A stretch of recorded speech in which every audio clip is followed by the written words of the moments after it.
Yes or no? Huh? In school also we learn life cycle, plant cycle. Yes or no? तो सारी दुनिया किससे बनी है? साइकिल। फिर बोलते जन्म मृत्यु है या नहीं है? अरे वो भी साइकिल है। अभी समझ में नहीं आएगा, थोड़े दिन में वो भी समझ में आ जाएगा। अभी देखेंगे। So the study of cycles. हाँ, तो जैसे देखो यह पिंड तक तो ब्रह्मांड है। सिंपल सा ब्रह्मांड तो छोड़ो, अपन अर्थ देखेंगे। आपके शरीर में 75% वाटर है अर्थ पे भी 75% वाटर है। हाँ यार, ओके। और सारा जग छंदस से बना है। किससे? छंदस। और आज मेटाफिजिक्स भी यही बोलता है, जो साइंटिस्ट हो गए। हाँ, डॉक्टर दूर आश्रम में आए थे, who is the scientist of metaphysics. What he is saying, I have studied matter for 35 years to know that matter doesn't exist. Yes or no? तो वैसे ही हमारा वेद क्या बोलता है? सारी दुनिया वाइब्रेशन है। बोलो, छंदसा माता। सारी दुनिया कैसे बनी है? वाइब्रेशन से बनी है। पहले अंधारे को अंधेरे ने ढक दिया था। दैट इज द फर्स्ट श्लोक ऑफ द वेदास। अभी देखेंगे। हाँ, और जैसे देखो हम बोलते हैं जैसे सूरज पावरफुल है, मैटर पावरफुल है या एनर्जी पावरफुल है? हाँ, तो जैसे वेद क्या बोलता है? वैक्यूम ज्यादा पावरफुल है। इसलिए जो हवा में तैरते हुए सूरज चांद सब गोल क्यों है? क्योंकि बाहर का एनर्जी उसको दबा रहा है, लड्डू जैसे बना दिया है। ये सुन लो। तो उसके अंदर कैसे है? पंच महाभूत बोलते हैं। और उसके पहले जो 3 भूत है, हाँ, पृथ्वी दिखता है, दिखता है या नहीं? ओके। फिर उसके बाद में जल दिखता है, महसूस होता है। यस। वायु महसूस होता है, दिखता नहीं है। अग्नि दिखता है। यस और नो? ओके। तो उन्होंने क्या किया? अग्नि के आगे अंतरिक्ष, वैक्यूम, स्पेस। तो स्पेस के अंदर होता है पूरा एनर्जी, व्यक्त अव्यक्त फॉर्म में। जैसे करंट बह रहा है, अव्यक्त है। लाइट दिख रहा है, व्यक्त। तो भगवान क्या? व्यक्त अव्यक्त फॉर्म में है। ऑल द एनर्जीज आर व्यक्त अव्यक्त। और हमारे पास है 33 कोटि प्रकार के एनर्जीज। अभी देखो ये है, इसके पंखुड़ी में अलग शक्ति है, पीछे वाले में अलग शक्ति, इसमें अलग शक्ति। हाँ या ना? यस। अभी जस्ट थोड़ा सा सोचो, अगर साइंटिस्ट बनना है तो आपको अध्यात्म सीखना पड़ेगा। सबसे पहले देखो, सारी दुनिया मिट्टी से निकली है।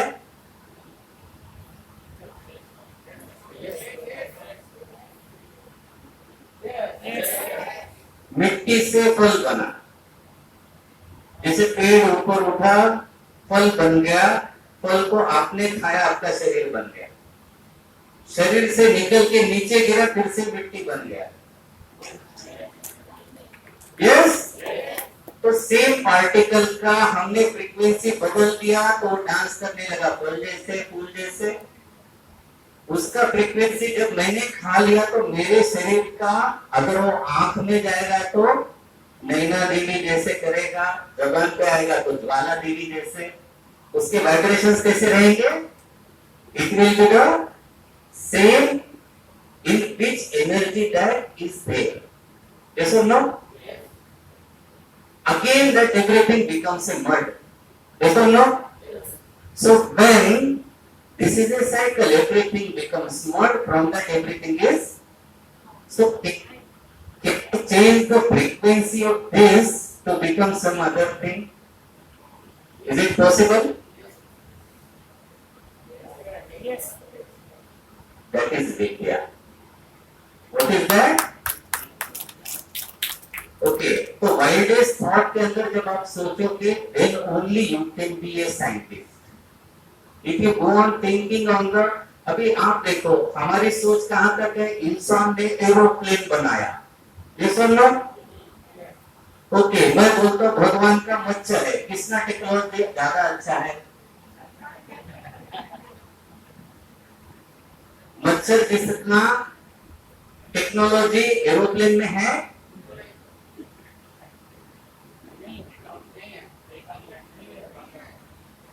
नहीं है। तो who is the highest? Brahman. Brahma is the creation, Brahma is the nature, ऐसा ना। इसलिए बच्चे को हमारे पास क्या होते ही 8 साल का होते उसको बोलते अहम ब्रह्मास्मि।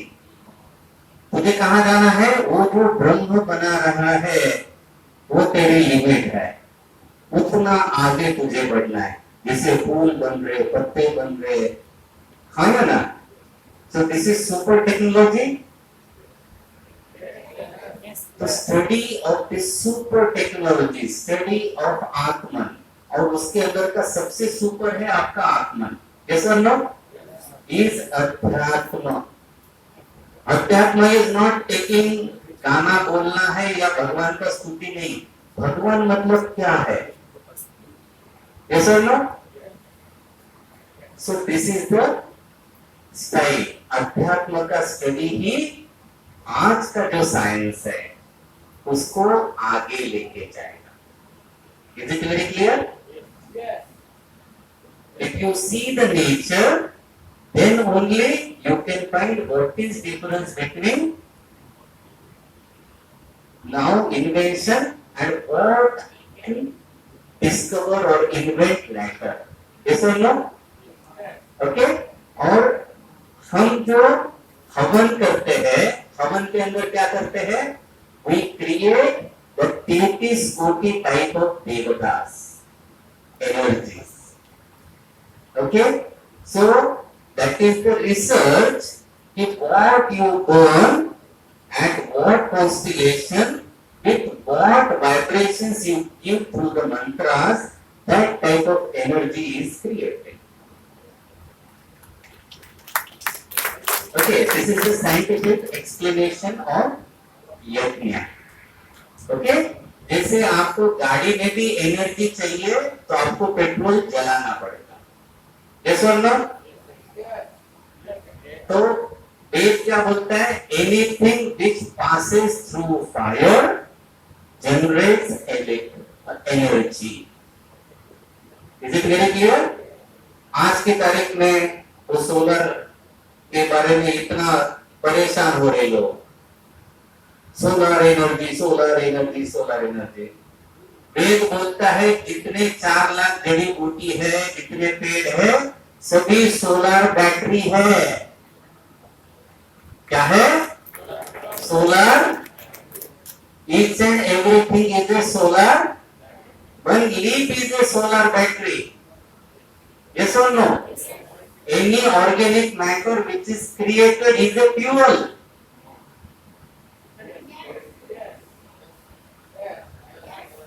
Yes or no? So which energy is not a solar energy?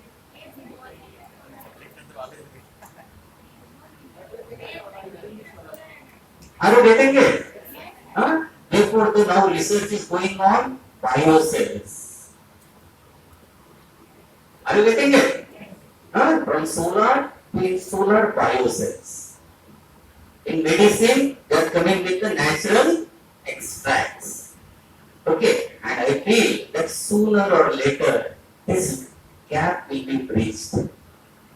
Okay, so I request all the intellectuals who are learning English should learn little bit of Vedas.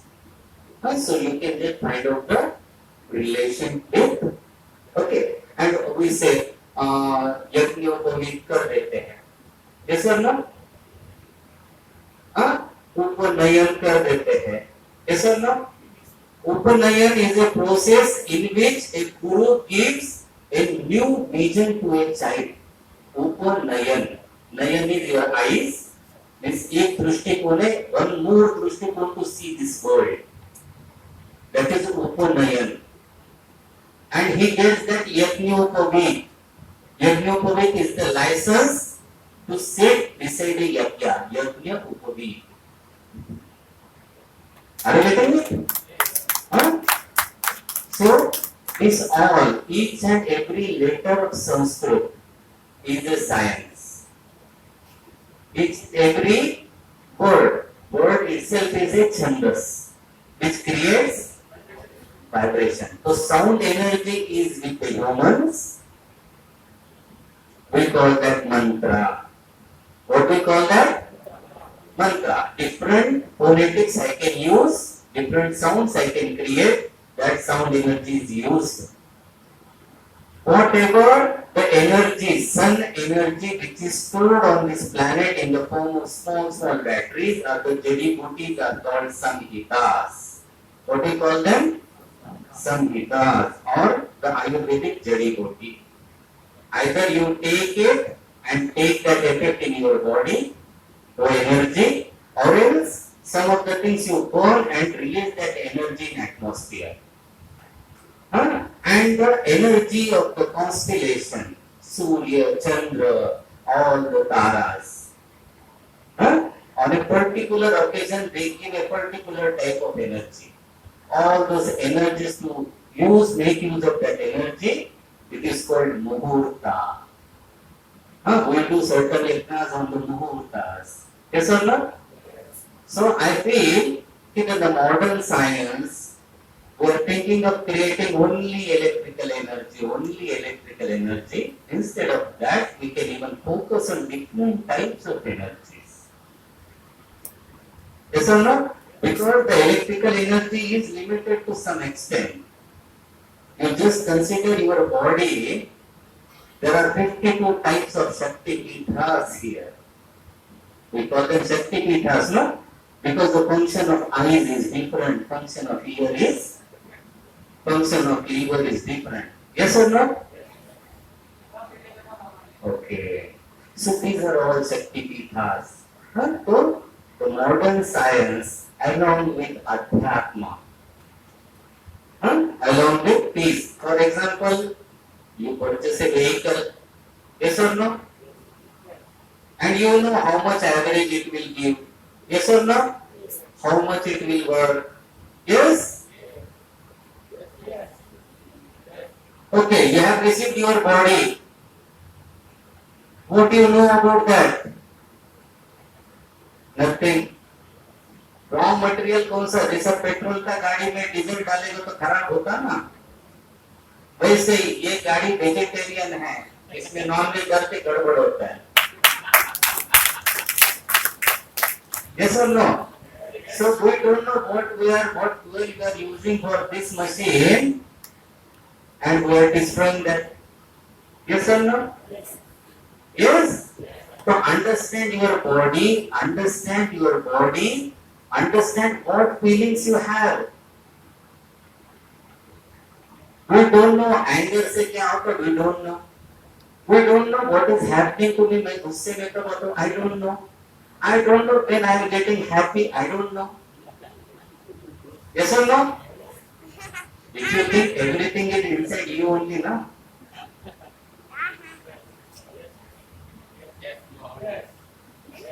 Okay, I will ask you some question. Everyone ready? गुस्सा अच्छा है या खराब है?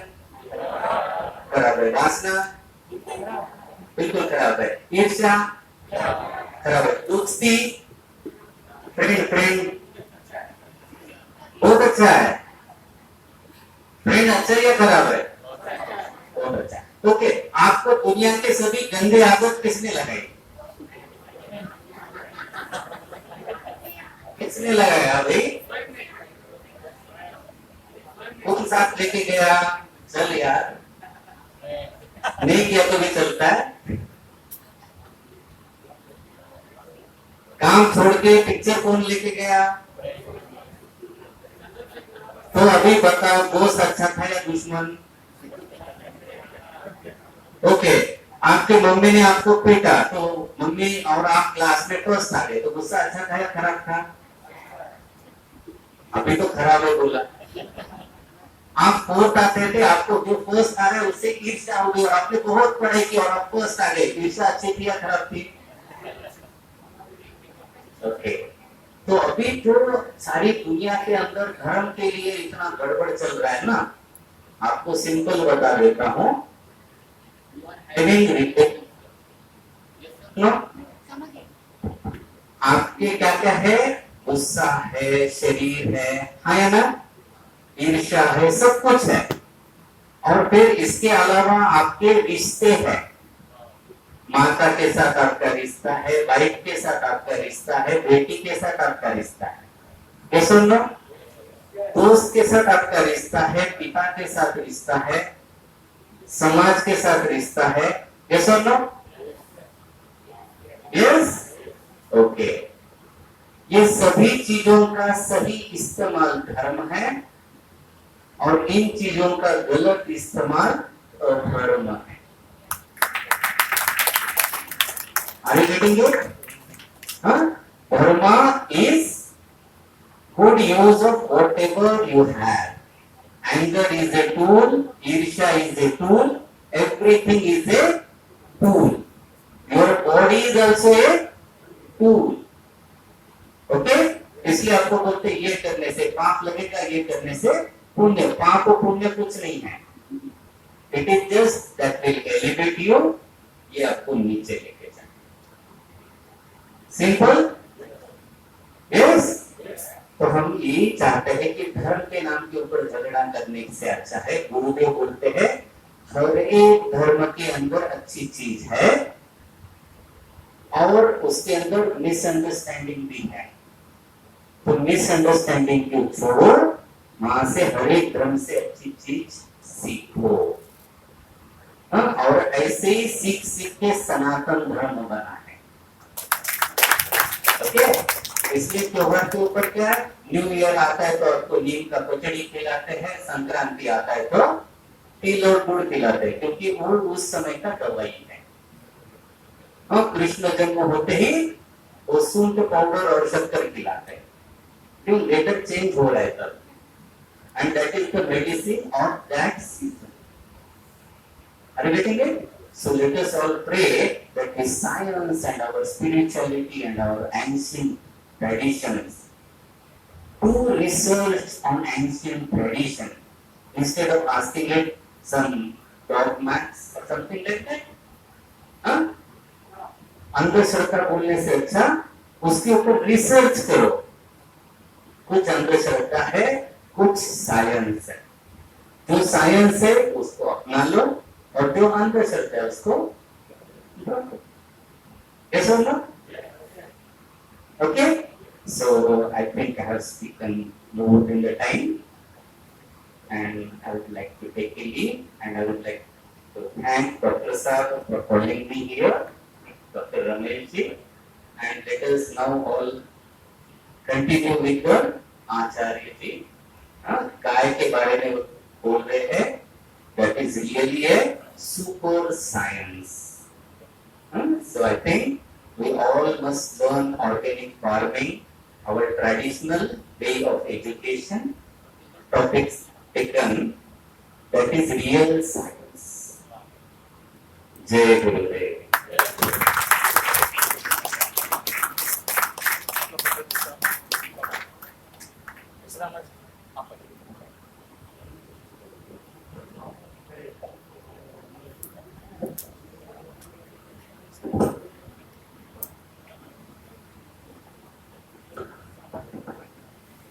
Dhanyavad, Guruji. You have really enlightened us with so much of knowledge.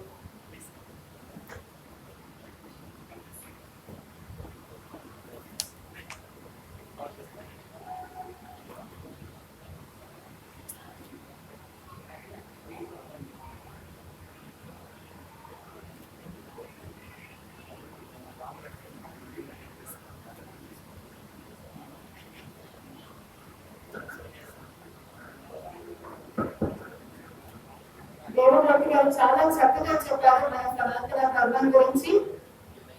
చాలా simple conclusion ఏమి ఇచ్చారంటే everything is only two difference, ధర్మ అధర్మ. కోపం మంచిది అంటే కాదు అని మనమే చెప్పాలి, బట్ అందుకోవడం మంచిదని మళ్ళీ మనమే చెప్పాలి. So every matter is having own values. The matter is only how you use it. అది ధర్మం అవుతుంది, అది అధర్మం అవుతుంది.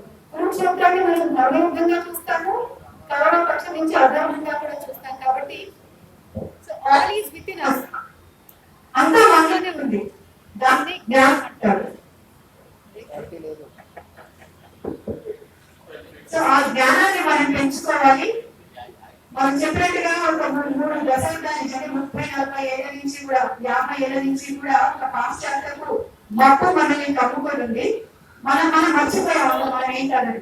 అసలు భారతీయులు మనం చాలా గొప్ప, అంటే అదృష్టం ఉంటే తప్ప ఈ భూమి మీద మనం పుట్టాలని నేను నమ్ముతూ ఉంటాను. అంత ధర్మం నెలకొని ఉన్న భూమి ఇది.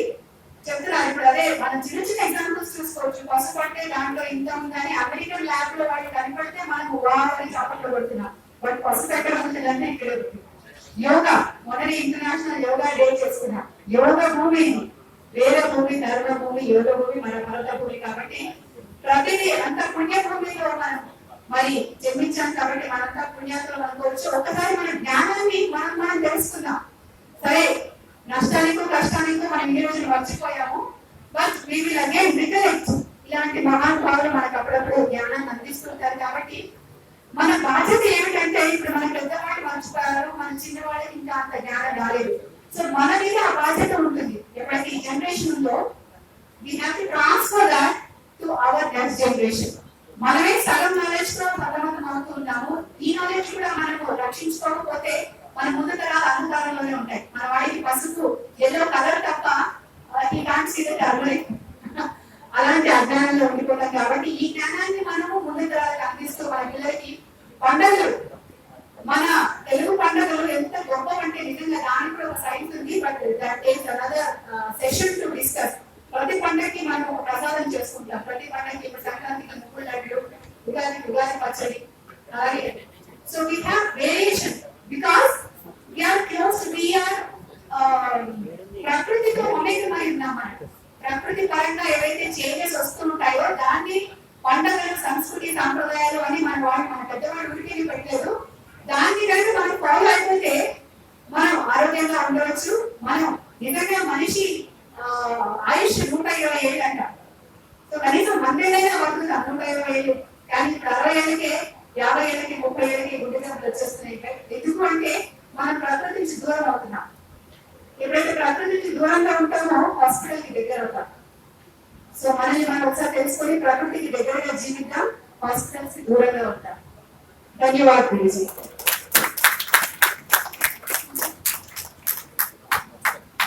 5 నిమిషాలు పడుతుంది.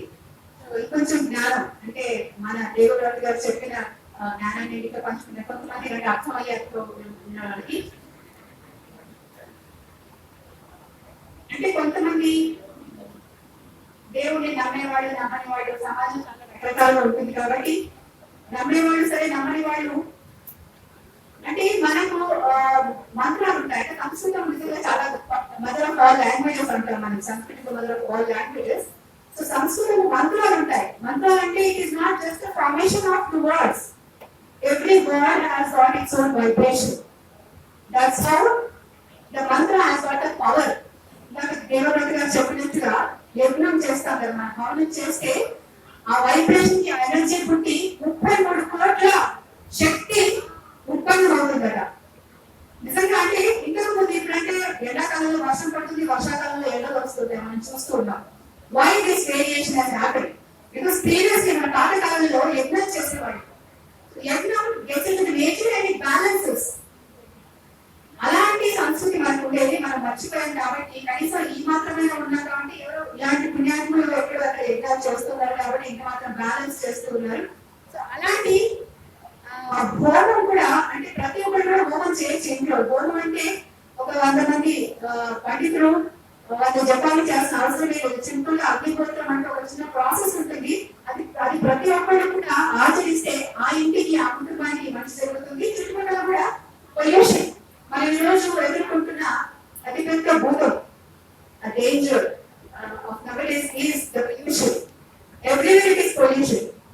పొల్యూషన్ కూడా మనం అరికట్టగలగాలని అవుతాము. అలాగే ఈ మంత్రోచ్చారణ కూడా మనల్ని శుద్ధి చేస్తుంది ఒక రకంగా. బయటికి వెళ్ళిన ప్రతిసారి మనం ముక్కు మూసుకుంటాం, బట్ తప్పదు మనకి ప్రతిసారి బయటికి వెళ్తాం కాబట్టి. But once you do when you are at home in the morning or evening, few mantras like Gayatri mantra గాని యోగా చిత్తశుద్ధితో చేస్తే it cleanses your body.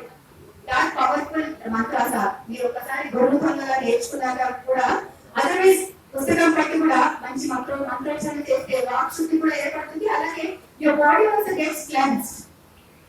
మన పూజలు కానీ వ్రతాల గురించి శ్లోకాలు చిన్న చిన్న శ్లోకాలు కూడా they are not just arrangement of words.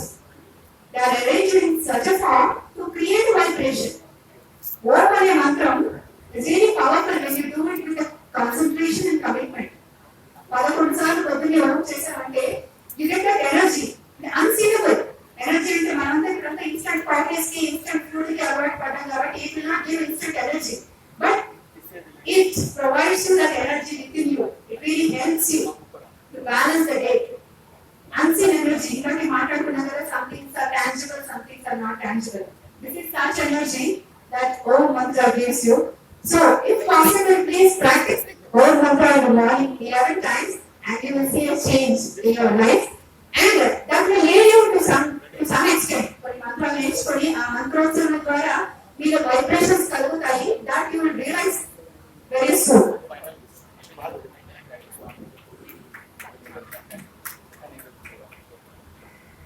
మన భారతదేశం సంప్రదాయం ప్రకారం అతిథి దేవో భవ. కాబట్టి ఈ రోజు వచ్చిన మన అతిథులకి ఏదో తృణమో పణమో ఇచ్చుకోవాలంటారు. సరే, భక్తిగా సమర్పించుకుంటున్న ఈ ఒక పదార్థాల సమూహాన్ని భారతీయ అసోసియేషన్ అండ్ హైదరాబాద్ గోపాలస్ ఆర్ గివింగ్ టు గురుజీ.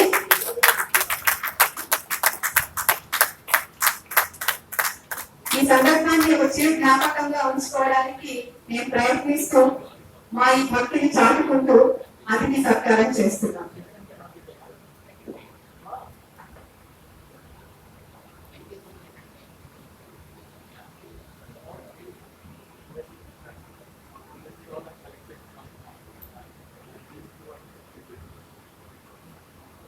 धन्यवाद गुरु जी, जो भी आपने ज्ञान हमें प्रदान किया है, but it is a very small amount of it. We would love to take it again and again.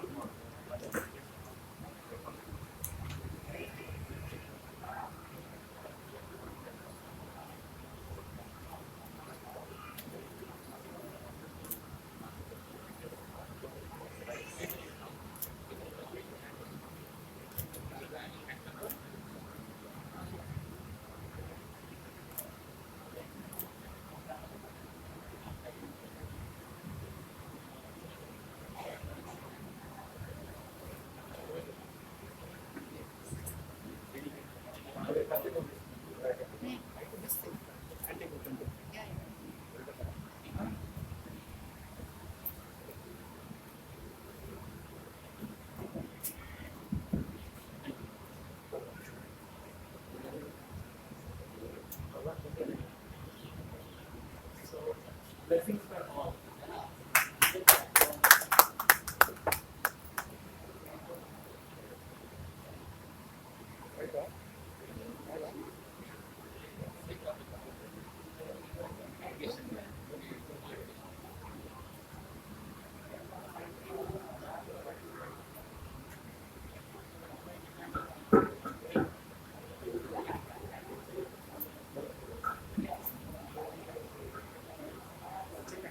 So next session కి వెళ్దాం మనం. గురుకుల వ్యవస్థ భారతదేశాన్ని ప్రపంచానికి చాటి చెప్పింది. గురుకుల వ్యవస్థ అంటే ప్రపంచంలో ప్రత్యేకతను సంపాదించుకుంది భారతదేశం. ఎందుకంటే బికాస్ ఆఫ్ గురుకుల వ్యవస్థ. గురుముఖంలో విద్యను నేర్చుకుంటే ఆ విద్యకి ఒక పరమార్థం ఉంటుందని మనం భావిస్తూ ఉంటాం. కాబట్టి అసలు గురుకులాలు నిజంగా మనం బాగా అంటే ఇప్పుడున్న జనరేషన్ కేవలం కథల్లోనే చూసాం. మనకు కాస్త కొంచెం చందమామ అనే ఒక బుక్ వచ్చేది. దాంట్లో గురుకులాలు అంటే రాజు కొడుకైనా వంట కొడుకైనా 12 సంవత్సరాల వరకు గురుకులాల్లో చదివి వచ్చేవాడు. ఎందుకు మనం రాముని తీసుకున్నా కానీ ఈ వెంట గురుకుల and came back, it it. So రాజైనా వంటైనా విద్య గురుముఖంగానే నేర్చుకోవాలి, గురువు దగ్గరికి వెళ్ళి నేర్చుకోవాలి. ఇవాళ రేపు గవర్నమెంట్ ట్యూషన్స్ వచ్చేసాయి. స్టూడెంట్ దగ్గరికి గురువు వచ్చి చదువు చెప్తుంటాడు. అట్లాంటి టీచర్స్ కి స్టూడెంట్ నిజంగా రెస్పెక్ట్ ఇవ్వట్లేదు.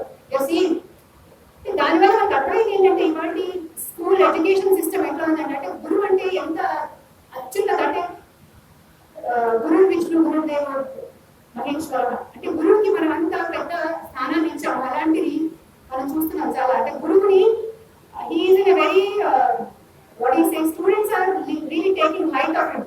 అంత రెస్పెక్ట్ ఇవ్వట్లేదు. బికాస్ గురువు కూడా స్థానాన్ని సంపాదించుకోలేకపోతున్నారు. Because is also from the same cycle కాబట్టి.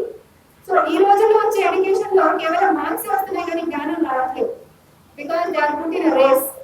ఒక పరువు పందంలో ఉన్నట్టుగా వాళ్ళ వెంటబడి మార్కులు సంపాదించడమే కానీ జ్ఞానాన్ని పొందలేకపోతున్నారు. అందుకనే గురువు అంటే ఏంటో కూడా తెలుసుకోలేకపోతున్నాడు ఈ రోజు విద్యార్థి.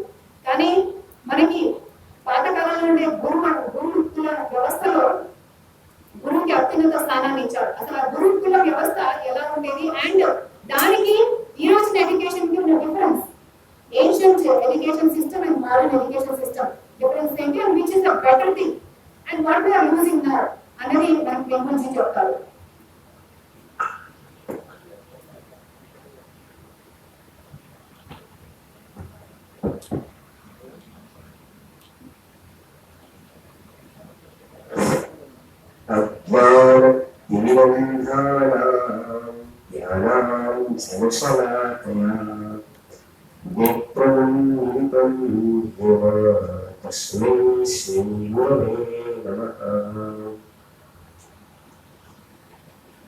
अभी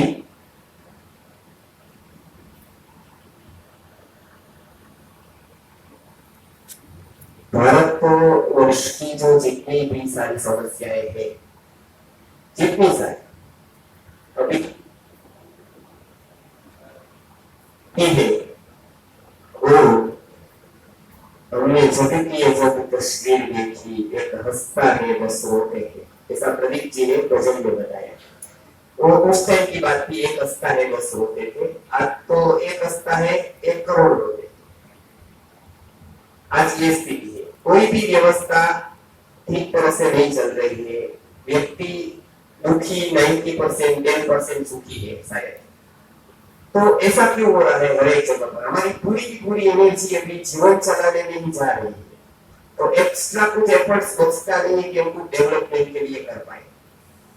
तो इंडिया के पास, भारत के पास अभी बुद्धि बहुत है, लेकिन वो सभी की बुद्धि का कोई यूज नहीं हो रहा है। उसका क्या कारण है? वो व्यवस्था, कोई भी व्यवस्था ठीक तरह से यहाँ पे नहीं है। भारतीय व्यवस्था के रूप में नहीं। तो भारत में उसका कारण देखते हैं तो 1000 साल से भी ज्यादा भारत में गुलामी है। अलग अलग लोगों ने आक्रमण किए, तो थोड़ी देर के लिए गुलाम बनाया, वापस आजादी हुई, वापस छोड़ा। ये थोड़े युद्ध चलते रहे। उसमें से 16वीं सदी का जो युद्ध हुआ या आक्रमण हुआ या अंग्रेजों का आना हुआ, वो भारत के लिए बहुत भारी पड़ा। मूल एक वृक्ष होता है, तो वृक्ष को आप ऊपर से काट दो तो उगता है।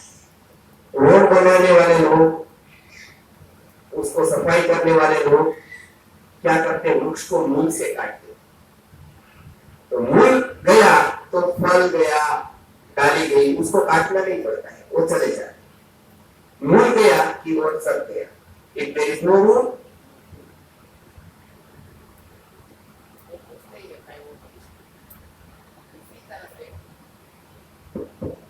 उसी तरह से अंग्रेजों ने ये देखा कि ये सबसे बड़े देश को गुलाम बनाना है। संस्कृति जहां पर फली है, फूली है, जो विश्व को मार्गदर्शन दे सकता है, ऐसे जो व्यक्ति है उसको गुलाम बनाने के लिए ऐसे नहीं बनेंगे। उसके लिए कुछ हमको स्ट्रेटेजी करनी पड़ेगी। उनकी प्राण शक्ति कहाँ है वो देखना पड़ेगा। तो अनेक सर्वे के बाद उनको ये पता चला कि इनकी सारी शक्ति का केंद्र बिंदु शिक्षण व्यवस्था है, वो बहुत स्ट्रॉन्ग है। और इसके जो शिक्षक है वो जगत में रत्नों जैसे, ये उसकी कोई बड़बड़ी है। इतने ज्ञानी है, ज्ञानी होते हुए भी देने की भावना है। सामने वाली व्यक्ति को बनाए, इसके लिए वो तत्पर है। तो बच्चों में और रिलेशनशिप ऐसी है कि उसको कोई हित से तोड़ा नहीं जा सकता है, युक्ति से। उसका कोई भी ऑप्शन खड़ा करेंगे तो वो चल नहीं सकता है। तो उन्होंने बड़े सर्वे के बाद ये बात लिखा कि इनका जो प्राण बिंदु है, प्राण का केंद्र है, वो गुरु, ये उनकी शिक्षण व्यवस्था है। जो भी वो पाता है, बनता है, वो वहीं से पाता है, वहीं से बनकर निकलता है। और वो ऐसा निकलता है कि उसको फिर कोई डिफीट नहीं कर सकता है, वो हरा नहीं सकता है। वो जीवन पर्यंत वो हारता नहीं है, लड़ता है लेकिन झुकता नहीं। तो ये उन्होंने देखा कि पहले ये बदलना है। तो ये कैसे बदले? तो उन्होंने एक प्रयोग किया, अपनी स्कूलें डाल, जो इंग्लिश मीडियम की स्कूलें थे वो पहले चालू हुई, लेकिन समाज में उसको स्वीकृति नहीं दी गई, नहीं किया, क्योंकि इतनी एस्टाब्लिश सिस्टम है और क्यों उधर भेजे। तो उन्होंने बल का प्रयोग किया। जब मुद्दे से बात नहीं होती है तब मुद्दा एक बात होती है।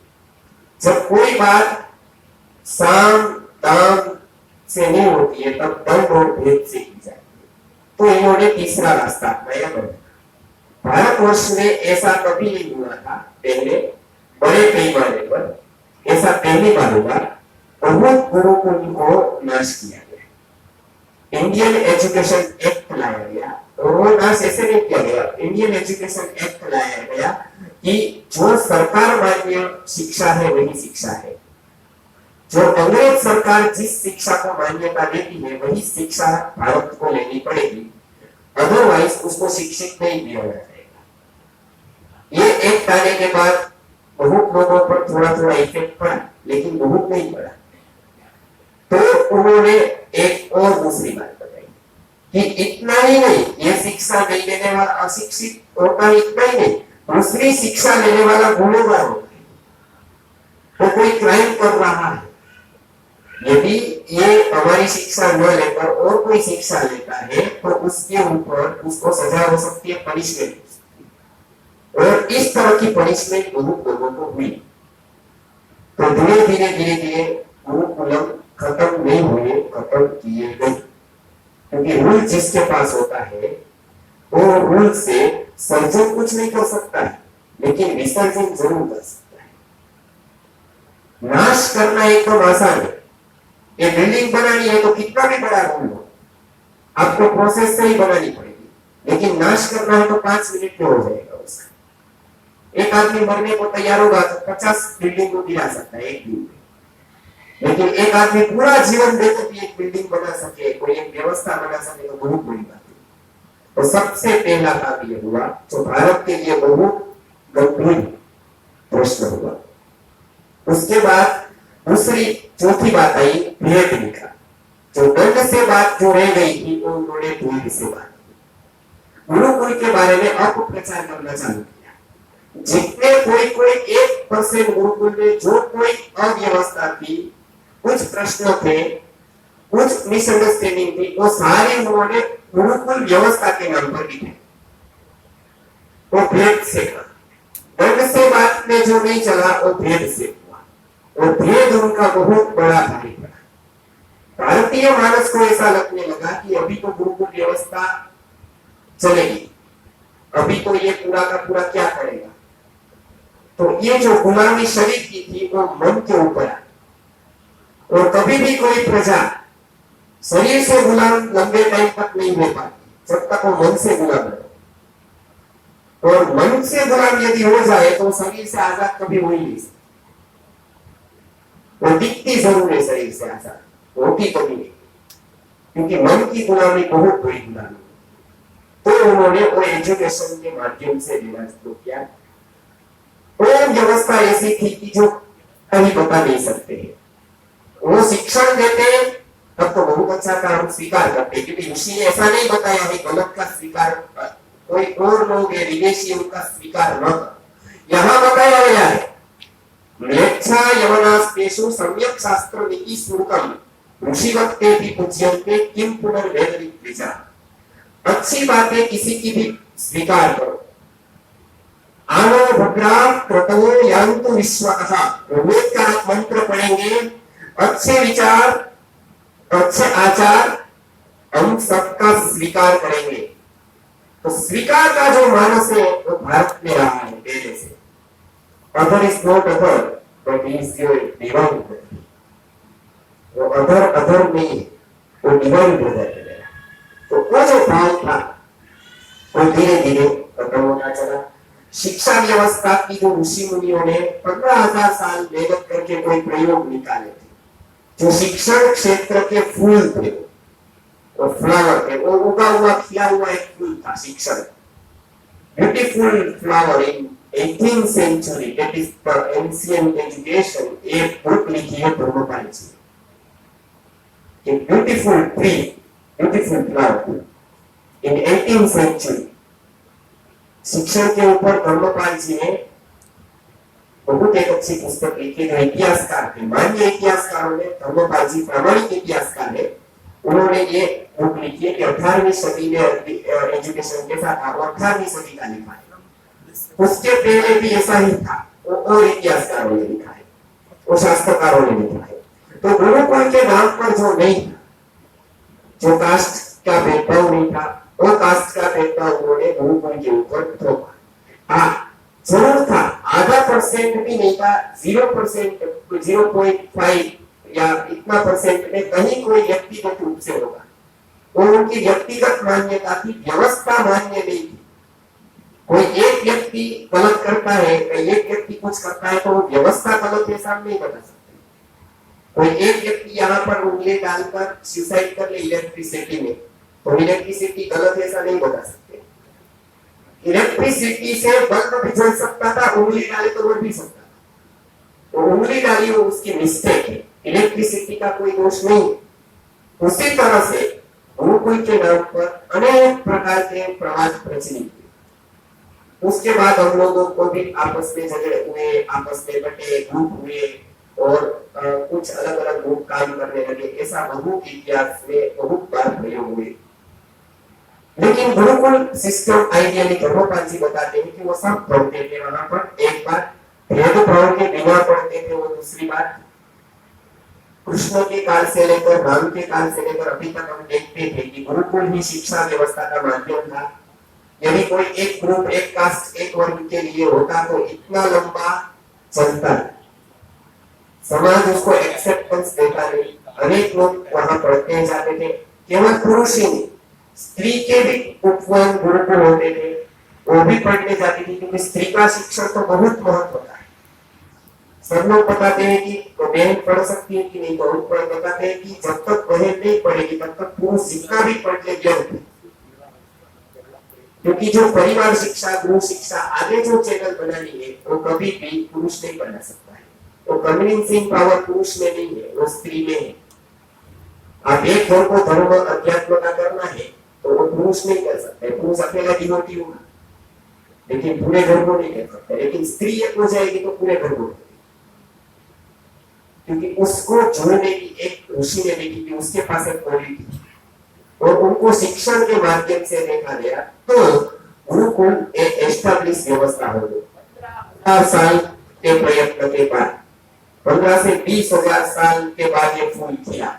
शिक्षण के अनेक प्रयोग हुए, बच्चे को कैसे पढ़ाया जाए, किस तरह से पढ़ाया जाए, बहनों को क्या शिक्षण दिया जाए, भाइयों को क्या शिक्षण दिया जाए, कि जैसे कि वो दोनों साथ में समझ कर रहे।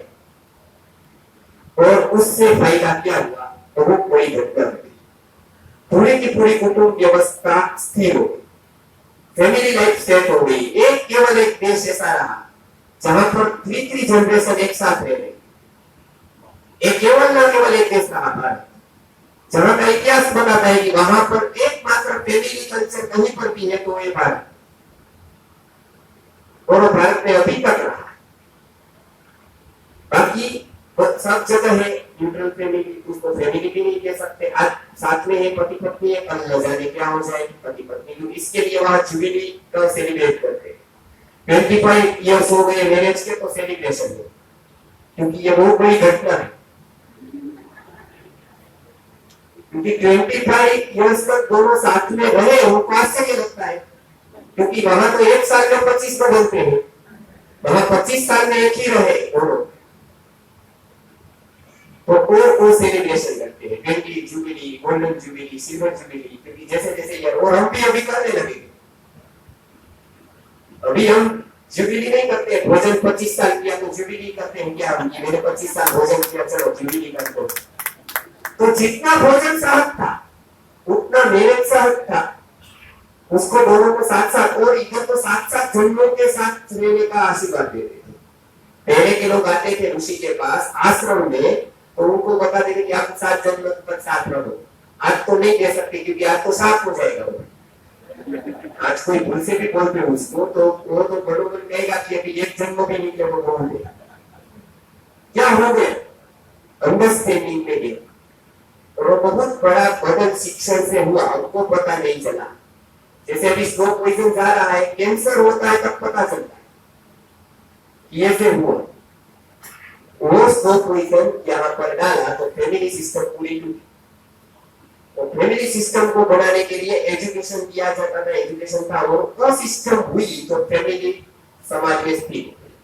व्यापार तंत्र पूरा भारत का इतना स्ट्रॉन्ग हो गया कि विश्व की जीडीपी में 50% भाग भारत का, तो अकेला एक तरफ दुनिया उत्पादन करती है, एक तरफ भारत का।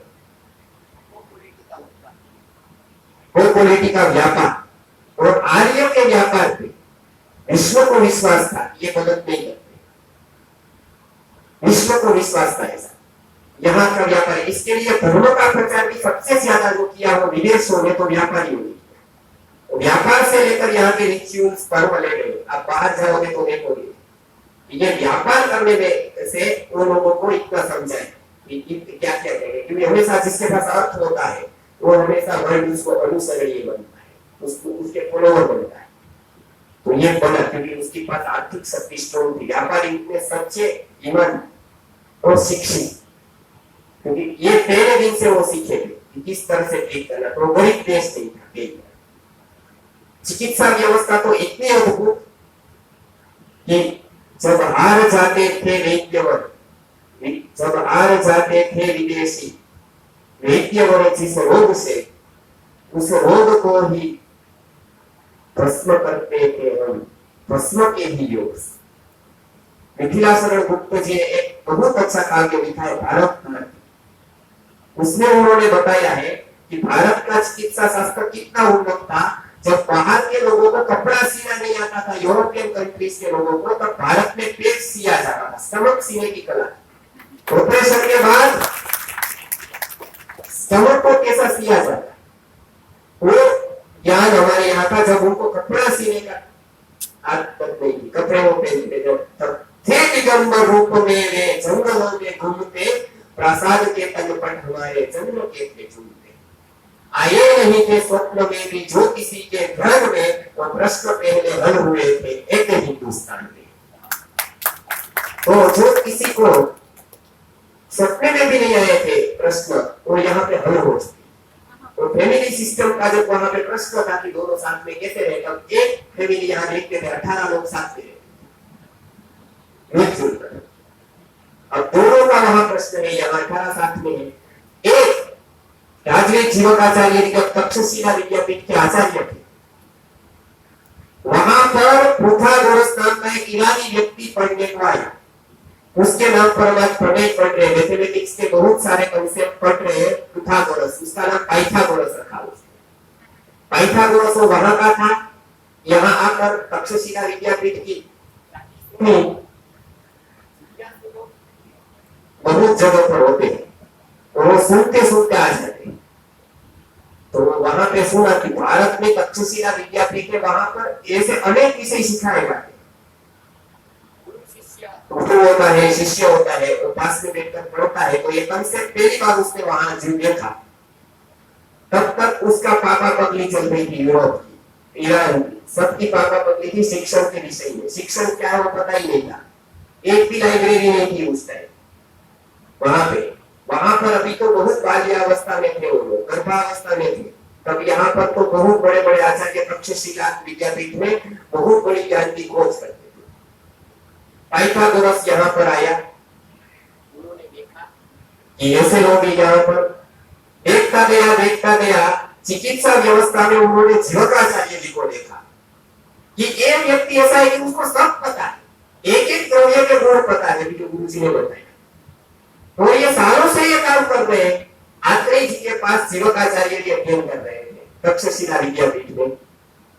जीवकाचार्य जी माने सिद्धहस्त वैद्य माने जाते हैं। आपको सिद्ध कहीं पर भी हम लगा दें, लेकिन सिद्धहस्त वैद्य थे वो कि कोई भी बीमारी आए जीवकाचार्य जी के शरण में जो गया, प्राय ऐसा नहीं होता था कि उन्होंने कोई केस हाथ में लिया और वो मिटा दिया। नहीं तो हाथ में ही नहीं लिया, लेकिन हाथ में लिया तो उसको बरोबर ठीक करके छोड़ते थे। जीवकाचार्य जी वहां पर पढ़ा रहे थे, उनकी दोस्ती थी। पाइथागोरस उनसे बहुत प्रभावित हुआ। पाइथागोरस ईरान गया। ईरान के राजा को सालम शाह को उस समय गैंग्रीन हुआ था, डायबिटीज हुई थी, उस समय गैंग्रीन हुआ। उन्होंने सब हकीम बुलाए। यूनानी चिकित्सा पद्धति तक ईरान में चलती थी। उनके सभी हकीम आ गए, हकीमों से कुछ हुआ नहीं। वो बढ़ता जाता था, पेट सड़ता जाता था, सड़ता इधर तक आ गया था। अभी क्या करे किसी को पता नहीं। ऑपरेशन कैसे करे, पैर काटे या न काटे, वो कोई गारंटी नहीं देता था, क्योंकि राजा की चिकित्सा है, कुछ हो गया तो मुझे मृत्यु दंड मिलेगा। कोई डॉक्टर हिम्मत नहीं करता था उस टाइम उसकी सारवार करने की। राजा ने बताया मैं धन नहीं करूंगा, आप चिकित्सा करोगे, जो भी कुछ हो जाए, तो भी कोई तैयार नहीं था, क्योंकि पता ही नहीं चलता था ये डिसीज कौन सा है। फिर मौलवी थे सभी, काले धोरे, काले सफेद लाल धागे करते थे सब प्रकार के, वो सब धागे कर दिए। तावीज जितने भी ये सब बांध दिए, मस्तिष्क से लेकर पैरों तक सब तावीज करा हुआ था, कुछ हुआ नहीं। पाइथागोरस ने बताया कि ईरान के राजा की कृपा पर मुझे तक्षशिला देखने को मिली। तो दो व्यक्ति को मिलाना बहुत बड़ी बात होती है। तो उन्होंने जीवकाचार्य जी को पूछा कि मेरे राजा को बीमारी है, मैं उनको बताऊं क्या? बताइए, हमारा तो ये सेवा का काम है, यदि हो जाएगा मेरे हाथ से लिखा होगा यश तो ले। ईरान गया वो वेकेशन में ईरान के राजा को बताया। उन्होंने ईरान के राजा के दरबार में जब वो आया तब बताया कि राजा जी मैं आपका दुख नहीं देख सकता हूँ, आप मुझे पूछते नहीं है तो भी मैं बताता हूँ। क्या बोले कि एक भारत देश में ऐसा वैद्य है जो आपकी बीमारी ठीक कर सकता है, ऐसा मुझे लगता है। इस माय ओपिनियन, आप उसका प्रयोग करके देखें, हो सकता है तो मैं उनको लेकर आऊंगा, लेकिन आप बताए तो उनको मैं आमंत्रण भेजता हूँ राज्य की ओर से, और उनको भेज। तो उन्होंने बताया कि यदि मुझे नहीं लगता है कि कोई ठीक कर पाएगा, क्योंकि इतने वैद्य यहाँ कर पाएंगे, तो उन्होंने भारत के बारे में राजा को बताया कि वहां पर विद्यार्थी थे, गुरुकुल ऐसे पढ़ा रहे, और एक तो व्यक्ति ऐसा है कि वो हर वनस्पति का गुण जानता है, और वैद्य में वो शिरोमणि उस टाइम, वो तो छोटे मोटे बहुत वैद्य है, लेकिन भारत भर में जिसकी ख्याति है वो राजनीतिक जीवक है उस टाइम के। तो उनके हाथ से मैंने अपयश कभी नहीं देखा है, वो यशस्वी रहे अभी तक।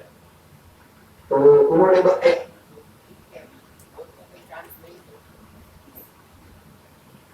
तो उनको बुला सकते हैं।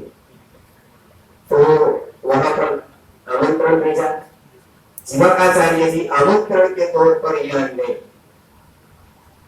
जाने से वो जो बाहर लेप करते थे, उन्होंने पहली बार बताया कि इनको प्रमेह, मधुमेह नाम की बीमारी है, डायबिटीज है। 18 टाइप के प्रमेह आयुर्वेद के ग्रंथों में वर्णित किए गए हैं, उसमें एक प्रकार का प्रमेह उसको हुआ है, और ये बाहर होने से नहीं चलेगा, आपको अंदर की भी ट्रीटमेंट करनी पड़ेगी। तो बताया कि क्या क्या चाहिए, तो उन्होंने बताया कि ऐसी व्यवस्था में राजा को रखना है, नॉन वेज बिल्कुल बंद करना है, जब तक चिकित्सा चले, उसके बाद बंद कर देंगे तो बहुत बड़ा काम हो जाएगा, लेकिन जब तक चिकित्सा चले एक भी वस्तु में लेने को नहीं दूंगा, ये परहेजी है, ये पहले देखो, ये कर सकते हैं तो ही मैं दवा चालू कर सकता।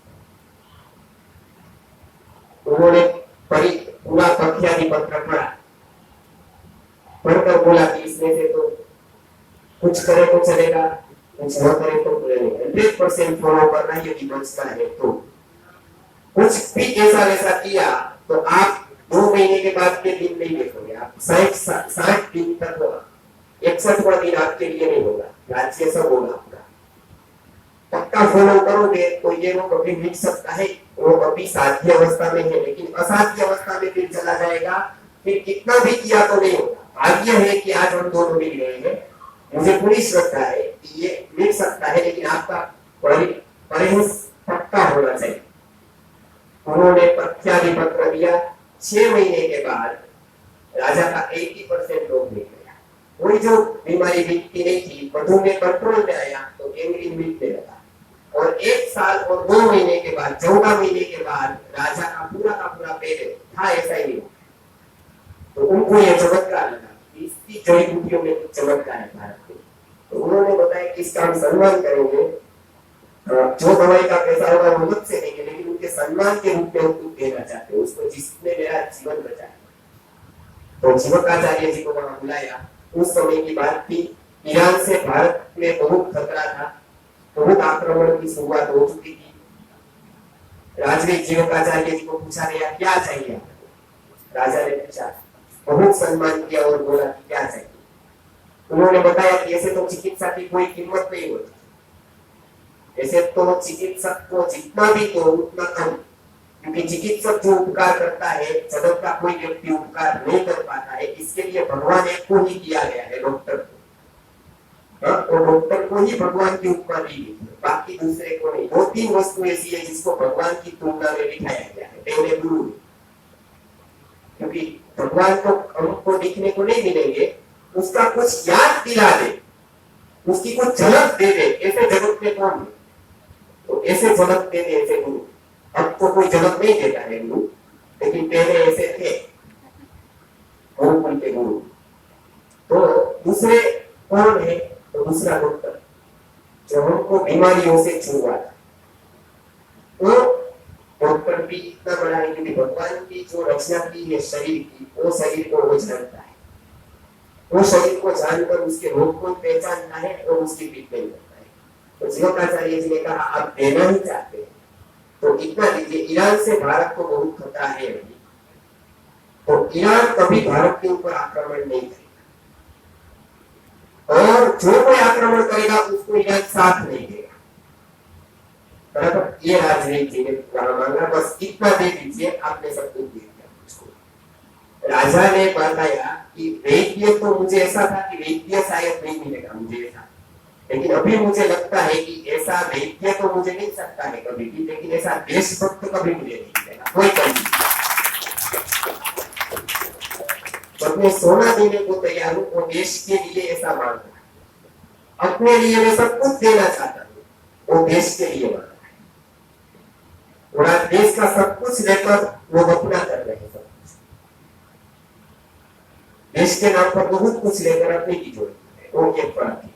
तो ये राजवीर जी का ये प्रसंग विश्व भर में प्रसिद्ध हुआ, भारत में से चमक। ईरान ने बहुत प्रसिद्धि कर दी भारत, जब से वो ठीक हुए राजा, तब से ईरान के लोग सब जगह प्रचार करने लगे कि भारत में तक्षशिला है, और वही भारी पड़ा इनडायरेक्टली भारत को, क्योंकि मुस्लिमों को पता चल गया अरब देश में कि यहाँ पर है, वो प्रचार अच्छे के लिए। ईरान की भावना बहुत अच्छी, लेकिन परिणाम उसका जो आया वो प्रचार बहुत हो गया तक्षशिला विद्यापीठ का, तो आक्रमण तक्षशिला विद्यापीठ के ऊपर, क्योंकि वो लोग समझ नहीं पाते उसको मेहनत कितनी लगती है। पढ़ाई कराने में एक व्यवस्था, तो 15,000 साल से ऋषियों ने ये व्यवस्था अपनाई। ऐसे तक्षशिला के जैसे राजवीर जीवकाचार्य की विश्व प्रसिद्ध वैद्य की पंक्ति है। कोई डॉक्टर ऐसा नहीं था कि उस समय विश्व का बड़ा कोई डॉक्टर उसके सामने एक भी व्यवस्था में खड़ा रह पाए। नॉलेज से आयुर्वेद के 8 अंगों में बरोबर उनकी अथॉरिटी, काई चिकित्सा लो, शल्य तंत्र लो, शालक्य तंत्र लो, माने ईएनटी लो, काई चिकित्सा माने मेडिसिन लो, कमर भूक्य माने पीडियाट्रिक लो, कोई भी चिकित्सा क्षेत्र ऐसा नहीं बाकी था कि जहां जीवकाचार्य जी ने प्रवेश किया। अंतिम में बिंबिसार को जब मूर्छा हुई, बिंबिसार को कृमि था और कृमि के कारण मूर्छित हुए, तब उन्होंने कपाल भेदन की अंतिम क्रिया जो न्यूरो सर्जरी भारत में एंड में हुई, वो अंतिम सर्जरी भारतीय रीत से सुश्रुत के अनुसार राजवीर जीवकाचार्य, और उनको ब्रेन सर्जरी करके उनके कृमि निकाले। 127 प्रकार के साधन अपने साथ रखते थे ब्रेन सर्जन। उन्होंने इतने शल्यगार का वर्णन किया, ऑपरेशन थिएटर कैसा होना चाहिए, स्टरलाइज कैसे करते हैं साधनों, साधन कितने प्रकार के होने चाहिए, शल्य कितने प्रकार के होते हैं, ऑपरेशन की जरूरत कब होती है बॉडी को और कब अननेसेसरी ऑपरेशन होता है, वो सभी का अंतिम निर्णय जीवन का। और बुद्ध धर्म का जो प्रचार हुआ उसमें सबसे बड़ा जो किसी का हाथ है, सबसे बड़ा जो किसी ने काम किया है तो वो जीवकाचार्य।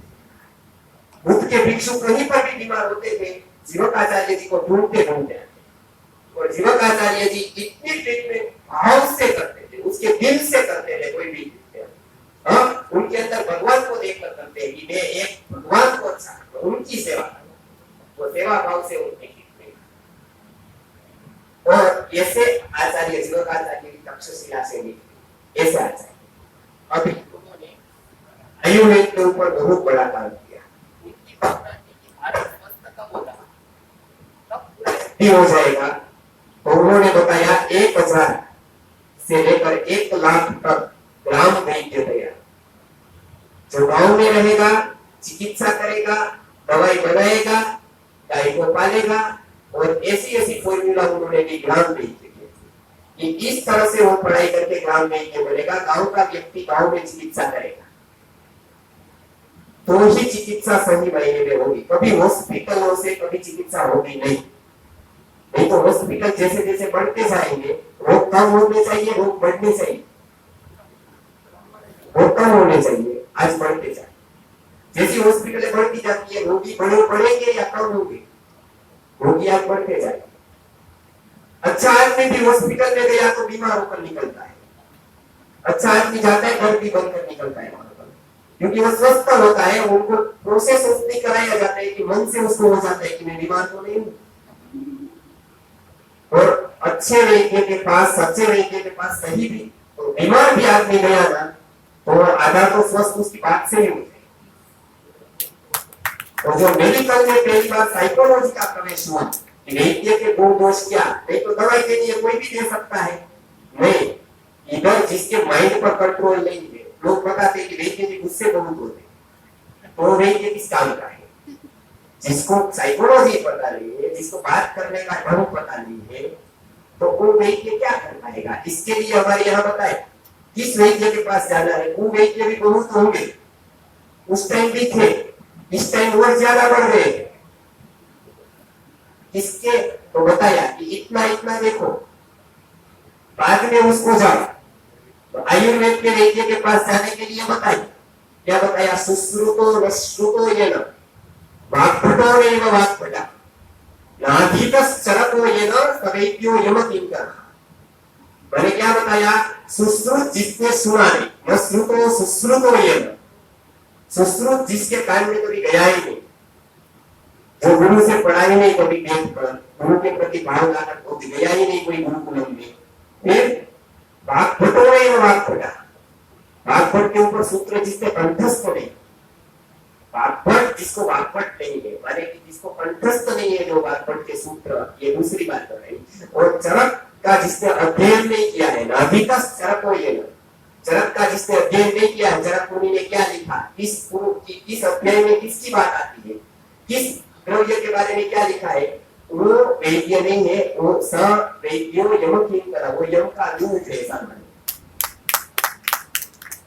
वो चिकित्सा नहीं कर रहा है, वो यम का दूत है, वो प्राण को लेने वाला है। तो ये बताइए वैद्य की क्वालिटी। और ऐसे वैद्य एक में हजारों तैयार किए आज भी जीवकाचार्य। कहीं पर भी गांव में जाओ कोई वैद्य मिलता था, आज भी मिलता है। आज भी गांव वाले बहुत सी जानते हैं विद्या है, उसका कारण जीवकाचार्य। अनेक प्रयोगों को उन्होंने खुला किया, अनेक प्रयोग जो वेद में थे, शास्त्र में थे, गांव गांव में बताते थे। एक ही जीवकाचार्य जी बोलते थे, फूलता है ना उसको कुदरत खिला देता है, उसको फूलता है तो उसको खिलाने का काम कुदरत करती है। मैंने इतने वैद्यकीय व्यवसाय में सिद्धि पाई, वे जीवकाचार्य जी कहते हैं। क्यों पाई? मैंने अपने से नहीं पाई, कुदरत का आशीर्वाद मिलते हैं। क्योंकि मैं बता मैंने कुछ नहीं रखा, जीवकाचार्य जी के नाम पर एक भी पेटेंट नहीं, हजारों मेडिसिन जानते हुए भी पेटेंट एक भी मेडिसिन कोई फॉर्मूला न जानते हुए कंपनी की हजारों पेटेंट। वो भाव था मेरे ये शिक्षण आज सबसे बड़ा शिक्षण ने क्या घोटाला किया देखो, ये पुराना शिक्षण है जहां वैद्य चिकित्सा भाव से करता था, दिल से करता था। बीमारी भारत में 5% भी नहीं थी। धर्मपाल जी बताते 5% बीमार नहीं था भारत। इसके लिए वो लोग देखने आते थे कि क्या खाते हैं, तो वो लोग इतना स्वस्थ रह पाते थे क्योंकि उधर तो 40-50 हुआ की चालू हुई तकलीफ है। फिर वो तकलीफ को उपाय करते थे, उससे ज्यादा तकलीफ होती थी क्योंकि वहां पर कोई शास्त्र ही नहीं था। 500 साल पहले कहाँ होते थे, कहाँ होते, कहाँ और कोई पद्धति थी। सब पद्धति जब पृथ्वी पर नहीं थी तब मात्र एक पद्धति थी आयुर्वेद। कोई पद्धति न थी पृथ्वी पर जब, तब एकमात्र रही थी आयुर्वेद। अब लोग बताते कि आयुर्वेद ने ऐसा किया था, सभी सिद्धांत आयुर्वेद के लिए है, सभी पद्धतियों में एकमात्र जो सबकी फोर फादर से मेडिकल साइंस में पद्धति तो आयुर्वेद, जिन्होंने पहली बार पंचमहाभूत बताया, पहली बार कंसेप्ट बताया ब्लड का सर्कुलेशन कैसे होता है, गोल होता है शरीर में या वर्टिकल होता है या ऊपर से नीचे जाता है। वो 17वीं सेंचुरी के लिए तब तक एलोपैथी ने निकाला, लेकिन आयुर्वेद में पहले से ब्लड को, रक्त को धातु कही गई। ब्लड का कोई गति नहीं है, वायु ही उसको गति देती है। इसके लिए मरे हुए, और वहां तक प्रश्न था कि ब्लड में खुद की गति है, तो मरे हुए आदमी की चमड़ी निकालो तो उसका खून नहीं निकलेगा क्योंकि देने वाला वायु नहीं है। इसके लिए आयुर्वेद ने बताया कि ब्लड को गति देने वाला वायु है। सब तो धातु का क्रम ये, उसकी चिकित्सा ये क्रम से, ये खाने से ये धातु बिगड़ती है, उसके इतने साल के बाद ये प्रकार का रोग होता है, ये प्रकार का डिसीज इतने साल के बाद होता है। ये जानकर कर चुके हैं कि ये रोगों के पास कुछ ऐसी विद्या है जो दुनिया में कहीं पर भी नहीं, जो किसी का जोड़ ही नहीं मिल सकता है भारत के साथ। तो बहुत लोग आने लगे, नेक्स्ट कूलर आया, उसके बाद तो बनना, उसके बाद तो पूरी लिस्ट है, रिटर्न लिस्ट से बहुत लोग इधर आए पढ़ने के, भारत के बारे में जानने के लिए। ये भारत का एक सुवर्ण का दिन था। शिक्षा जब भारत के टोच पर थी तब चिकित्सा व्यवस्था यहाँ टोच पर थी, क्योंकि वैद्य को, एक डॉक्टर को यदि डॉक्टर तैयार करना है तब वो डॉक्टर को एक आचार्य बनना पड़ेगा, एक शिक्षक बनना पड़ेगा। एक डॉक्टर को तैयार नहीं कर पाएगा जब तक वो एक आचार्य नहीं बनेगा। एक इंजीनियर को तैयार नहीं कर पाएगा जब तक वो एक आचार्य। इसके लिए यहाँ पर पढ़ाने के साथ साथ कैसे पढ़ाया जाए उसकी पद्धति बताई, और वो भी किस तरह से, कर्तव्य से पढ़ाए। पढ़ाई एक ऐसी, ज्ञान एक ऐसी वस्तु है, उसको आप कभी भी दबा कर नहीं ले सकते। उसको लेने की एक ही थियोरी, कृष्ण के पास जब राज्य आया महाभारत में, तब पावर हाथ में था, 14 साल की उम्र थी, पावर हाथ में था, सत्ता पूरी उसके पास थी, राज्य करने का तब अवसर मिला था, तो वो सब छोड़कर कहां पर गए हैं, सांदीपनि के आश्रम में। आपको पता है, वो बताते हैं कि पावर किसके पास जाता है, नॉलेज के पास जाता है। वो बुला सकते थे सांदीपनि को, क्या आ जाओ इधर रहने की व्यवस्था करेंगे फर्स्ट फ्लोर पर, और आपको रखेंगे एसी हॉल में, पूरी व्यवस्था करेंगे, लेकिन वो नहीं किया। वो खुद गए वहां पर जाकर उन्होंने ज्ञान लिया, क्योंकि उनको पता था कि ज्ञान लेना है तो एक ही वस्तु है, उसको प्रेम से ही लिया जाता है, दूसरा रास्ता नहीं। उसको दबाव से देगा कोई ज्ञान तो ज्ञान दे ही नहीं पाएगा। वो एजुकेशन की साइकोलॉजी अभी वेस्टर्न लोग स्वीकार कर रहे हैं, वो भारत में पहले से पता थी। एजुकेशन की साइकोलॉजी है, कभी भी दबाव से कोई व्यक्ति ज्ञान दे नहीं सकता है, कभी ले नहीं सकता है। ज्ञान देने वाला खुला हो, पूर्ण प्रसन्न हो, और लेने वाले बहुत नम्र हो, तो ज्ञान का आदान प्रदान होगा, नहीं तो केवल इंफॉर्मेशन का अवतार, उससे ज्यादा नहीं। तो ये पहली बार भारत के बारे में बताया। ये एजुकेशन के बारे में बता रहा हूँ, गुरुकुल की सिस्टम कहां तक थी, ये पूर्ण विचार किया गया यहाँ एजुकेशन। तो ये पहला था कि व्यक्ति को बनाते गए, चैनल बनाते गए। दूसरी, इसलिए फैमिली व्यवस्था ठीक बनी, चिकित्सा व्यवस्था अच्छी हो गई। इसके बाद अर्थव्यवस्था अच्छी हो गई गुरुकुल के हिसाब से। गाय एक भी कटती नहीं थी, गाय काटने का कंसेप्ट ही, गाय को काटा जाता है ऐसा किसी को पता ही नहीं था, क्योंकि गाय तो दूध दे, गाय तो माता है, गाय को रखना है, उसको जो होता है वो काम करेगी, जैसे हम काम करते हैं घर पे, एक घर का एक अंग। महाभारत में हम पढ़ते हैं कि अनेक जगह पर अनेक घरों में गाय का निवास था, और गाय बिना का घर कलंक रूप था, कोई गाय नहीं रख पाता तो अफसोस करता था, या मेरे घर में गाय नहीं है, जल्दी से जल्दी लाओ। ये महाभारत का कंसेप्ट है। अभी ये गुरुकुल शिक्षा से ये सब व्यवस्था थी।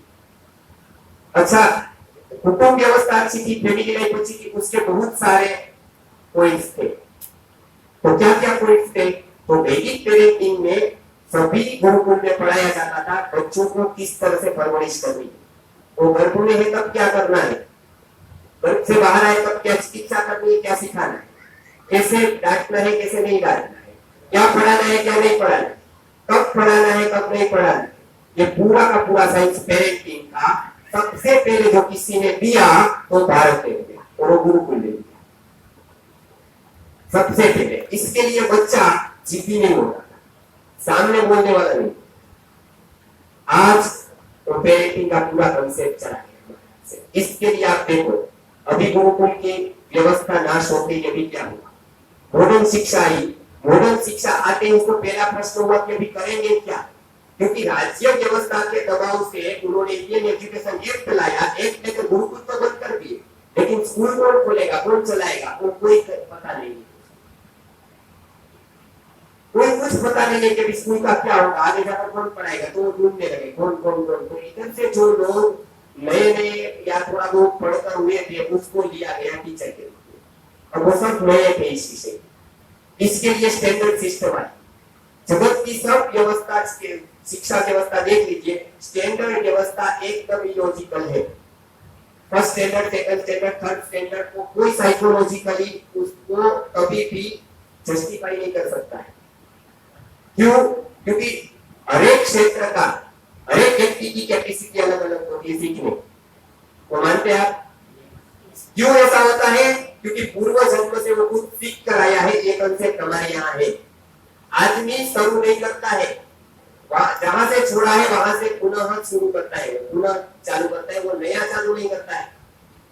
और वो व्यवस्था में पूर्व जन्म था ही नहीं, तो व्यक्ति एम्प्टी आता है, एकदम आता है ब्लैंक स्लेट की तरह, और उसमें जो कुछ डालो हो जाता है, जो भी कुछ सिखाओ वो सीख जाता है, ऐसा उनका कंसेप्ट। हमारे यहाँ कंसेप्ट था व्यक्ति बहुत जन्मों से आता है, कुछ न कुछ सीख कर आता है। इसके लिए कोई सबसे ज्यादा तेजी से कंप्यूटर सीख पाएगा, लेकिन वो सबसे ज्यादा आयुर्वेद वो स्पीड से नहीं सीख पाएगा। कोई सबसे ज्यादा स्पीड से आयुर्वेद सीख पाएगा, वो जरूरी नहीं कंप्यूटर वही स्पीड से सीख पाएगा, क्योंकि हर एक की रुचि अलग अलग है। वो रुचि कब डेवलप होती है? बस इंटरेस्ट तब आता है उसको, जब वो पूर्व जन्म में उसके अभ्यास किया, तो पहले तो उसको अट्रैक्शन देता है, और वो अट्रैक्शन होने से उसको उससे इंटरेस्ट आता है, वो इंटरेस्ट आने से उसको वो विषय जल्दी सीखने को मिलता है। तो ऐसे 50 बच्चे रहेंगे, और एक लोअर कक्षा के, एक मिडिल कक्षा के और एक अपर कक्षा, तीन क्लास के रहेंगे। कोई अपर क्लास का होगा ब्रेन से, बुद्धि से, मन से, कोई मिडिल क्लास का होगा, कोई बॉटम क्लास का रहेगा। अब ये तीनों को देखो, एक मैथमेटिक्स की एक बुक 6 महीने में सीखो, 1 साल लगेगा बॉटम को, वही मिडिल को 6 महीना लगेगा, 4 महीना लगेगा, और वही सबसे होशियार उसको 2 महीने में हो जाएगी। 2 महीने में हो गई जो बुक, उसके लिए 1 साल तक उसको वेट करनी पड़ेगी आगे सीखने के लिए। तो उसका क्या करेगा? वो रिवीजन करेगा, और अननेसेसरी रिपीटेशन हुआ तो आपका जो प्रिय चूस वाला विषय है ना, वही आपका बोरिंग हो जाएगा। आपको मैं बताऊं, आपको सबसे अच्छा कौन सा पिक्चर लगता है? तो आप बताएंगे बाहुबली, बराबर। मैं वही बाहुबली आपको 7 पेज तक इधर दिखाऊंगा सुबह शाम। क्या आपको देखना ही है? बाहुबली देखना ही है 7 दिन तक। 7 दिन तक आपको बाहुबली बताया जाए, 8वें दिन में पूछूंगा आपको कौन सा पिक्चर सबसे डर्टी लगता है, आप बोलोगे बाहुबली।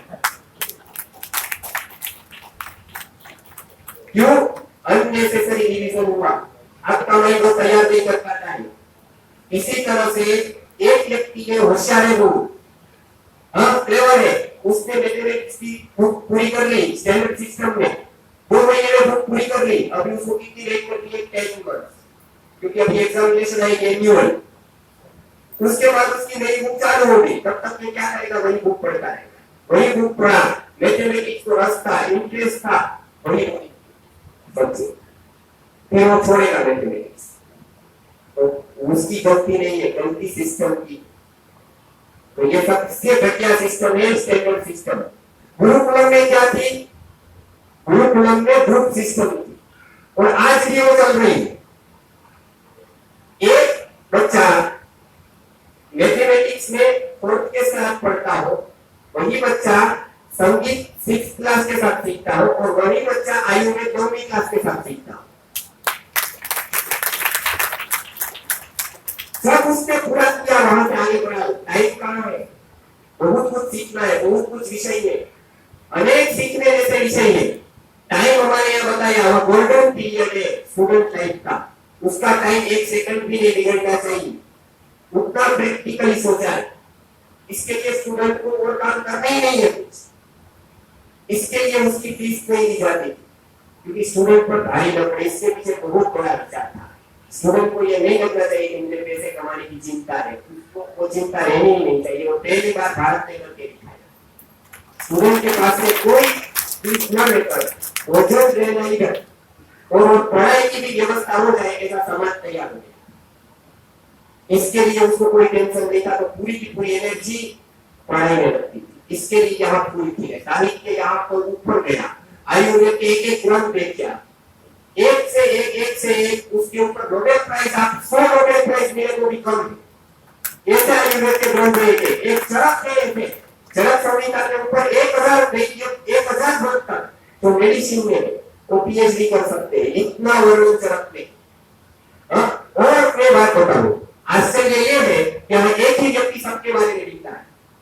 थोड़े का एक भी पुस्तक इसमें बताओ जो एनाटॉमी का हो, और उसने बॉटनी लिखी हो, उसने वनस्पति लिखी हो, एक भी एनाटॉमी वाला एनाटॉमी लिखेगा, फिर फिजियोलॉजी वाला फिजियोलॉजी लिखेगा, और बॉटनी वाला बॉटनी लिखेगा। चरक सूत्र एक ले लो आप, उसने एनाटॉमी का अध्याय, फिर फिजियोलॉजी का, फिर वनस्पति का, फिर रस का, फिर गव्य का, फिर गर्भ का,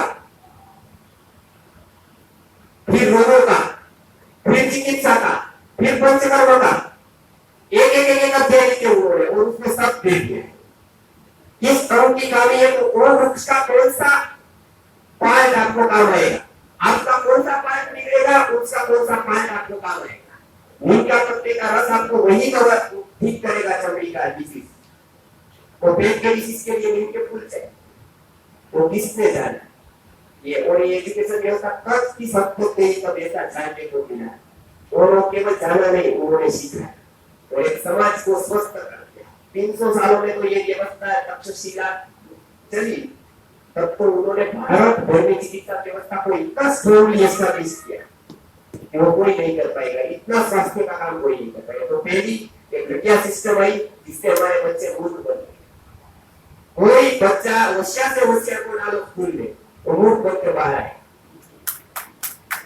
उनका तकलीफ नहीं है, तकलीफ सिस्टम की है। और वो जो 5% 3% जो रह जाते हैं, वो होशियार है, वो कैपेसिटी से बहुत कम होशियार, वो बहुत कुछ कर सकता था, वो 1 करोड़ कमा सकता था, और लाख कमा कर आए, आप खुश हो गए कि भाई 1 लाख रुपया कमा कर आए, तूने तो एमएससी कर दिया, लेकिन वो बहुत कुछ कर सकता था, वो बहुत कुछ कर सकता था, उसको मौका ही नहीं मिला। आज एक स्थान ऐसा बताओ, आयुर्वेद यूनिवर्सिटी में नेपोलियन सिस्टम से क्या हुआ, मॉडर्न एजुकेशन ने क्या किया, आयुर्वेद 100% सीखते थे। सोसाइटी में सेमिनार वर्कशॉप होते थे आयुर्वेद के ऊपर, सभी लोग जानते थे दूध कब पीना है, दही कब खाना है, कैसे लेना है दूध को, कैसे दही को लेना है, बीमार हो जाए तो कौन सी औषधि, ये सब जानते थे। अब एक यूनिवर्सिटी हुई, यूनिवर्सिटी होते ही क्या हुआ, यूनिवर्सिटी होते जो 99% लोगों को जो सहज ज्ञान उपलब्ध था, जो प्रवचन चलते थे, कथा चलती थी, उसमें वैद्य के एक विषय के सत्संग रखते थे, वैद्य का प्रवचन रखते थे। और एक कथा जो होती थी उसमें 1 घंटे का 2 घंटे का वैद्य सेशन लेने जाते थे। और हरेक वैद्य ऐसे जाते थे, हरेक जगह पर तो समाज में पूरी सोसाइटी में पता था, कुछ भी इमरजेंसी हो जाए तो आयुर्वेद सबको पता था, नहीं होता था तो वैद्य तुरंत पास में था, उसको पूछ सकते थे और प्रामाणिक थे। वो शास्त्र का ही ज्ञान देते थे, जो बहुत बार ऋषियों ने बताया है वही बता रहे। आपको इतना भेदभाव का युग आया है कि आपको अरे एक भी चीज ऐसी नहीं है जिसमें मिलावट नहीं है और बनावट नहीं, उतनी आयुर्वेद है। वो सभी अपना अपना अपना अपना लेकर बहुत कुछ चलाए, शास्त्र कोई बताने वाला नहीं है। कहाँ चरक ने किया, कहाँ सुश्रुत ने किया, कहाँ क्या किया वाक ने, क्या किया भाव प्रकाश ने, भाव विश्लेषण। तो ये वो समय और इस समय में ऐसा होता था, यूनिवर्सिटी हुई, यूनिवर्सिटी में कितने तो एडमिशन मिलता है तो 12th साइंस पास हो तो कितने विद्यार्थी है पूरी सोसाइटी में, सभी पॉपुलेशन में केवल 14% विद्यार्थी, वो 14% विद्यार्थियों में साइंस के स्टूडेंट केवल 4%, वो 4% स्टूडेंट में केवल 1% से भी कम साइंस में हो और आयुर्वेद में जाने का है ऐसी इच्छा वाले, और उससे भी कम, वो इच्छा वालों से भी कम आयुर्वेद को पढ़ते हैं, बाकी को डिग्री के लिए जाना चाहते हैं। आयुर्वेद का भावना है ऐसा 0.5% भी लोग नहीं, और लोगों को सीखना है तो यूनिवर्सिटी में जाए तो बताते हैं कि आपके पास साइंस की डिग्री नहीं है, आप तो नहीं पढ़ाएंगे। तो आयुर्वेद के दरवाजे समाज के लिए बंद हुए, 99% के लिए बंद हो गए, आधे % के लिए खुले हुए। वो भी आधे % कौन, जिसको पढ़ना नहीं, जिसको जीवन में जीना नहीं है। इसके लिए आप हरेक यूनिवर्सिटी के बाहर देखोगे तो हरेक के बाहर एक वाइन का बार मिलेगा आपको, हरेक यूनिवर्सिटी। और आयुर्वेद में मध्य का बताया है इतने लोगों में, अंडे के बारे में हरेक यूनिवर्सिटी के बारे में की होगी, वो वही सुश्रुत का लेक्चर सुनकर वहां निकाले जाए। क्यों? उसको पढ़ना नहीं, उसको केवल एक डिग्री लेकर उधर दूसरी प्रैक्टिस कर दूंगे। क्यों हुआ? और जिसको पढ़ना है उसकी स्थिति क्या है? वो सब करते हुए भी पढ़ाने वाला मिलता नहीं है, कोई पढ़ाने वाला नहीं मिलता है। कौन पढ़ाने वाला है? आयुर्वेद तो कोई पढ़ाने वाला नहीं। ये एक शास्त्र की स्थिति हो गई। क्या हुआ? 99% के लिए बंद हो गया। जो सोसाइटी में उपलब्ध था, पाठशाला गुरुकुल में कभी भी ऐसा नहीं था कि वो इसके लिए ही है, सब उधर जा सकते थे पढ़ने के लिए। जहाँ ज्ञान हमेशा खुला था। आपकी योग्यता है, आपकी योग्यता, आपकी नम्रता, आप उसको ये कर दो, आप उसको दिखा दो और आप ज्ञान देकर जाओ।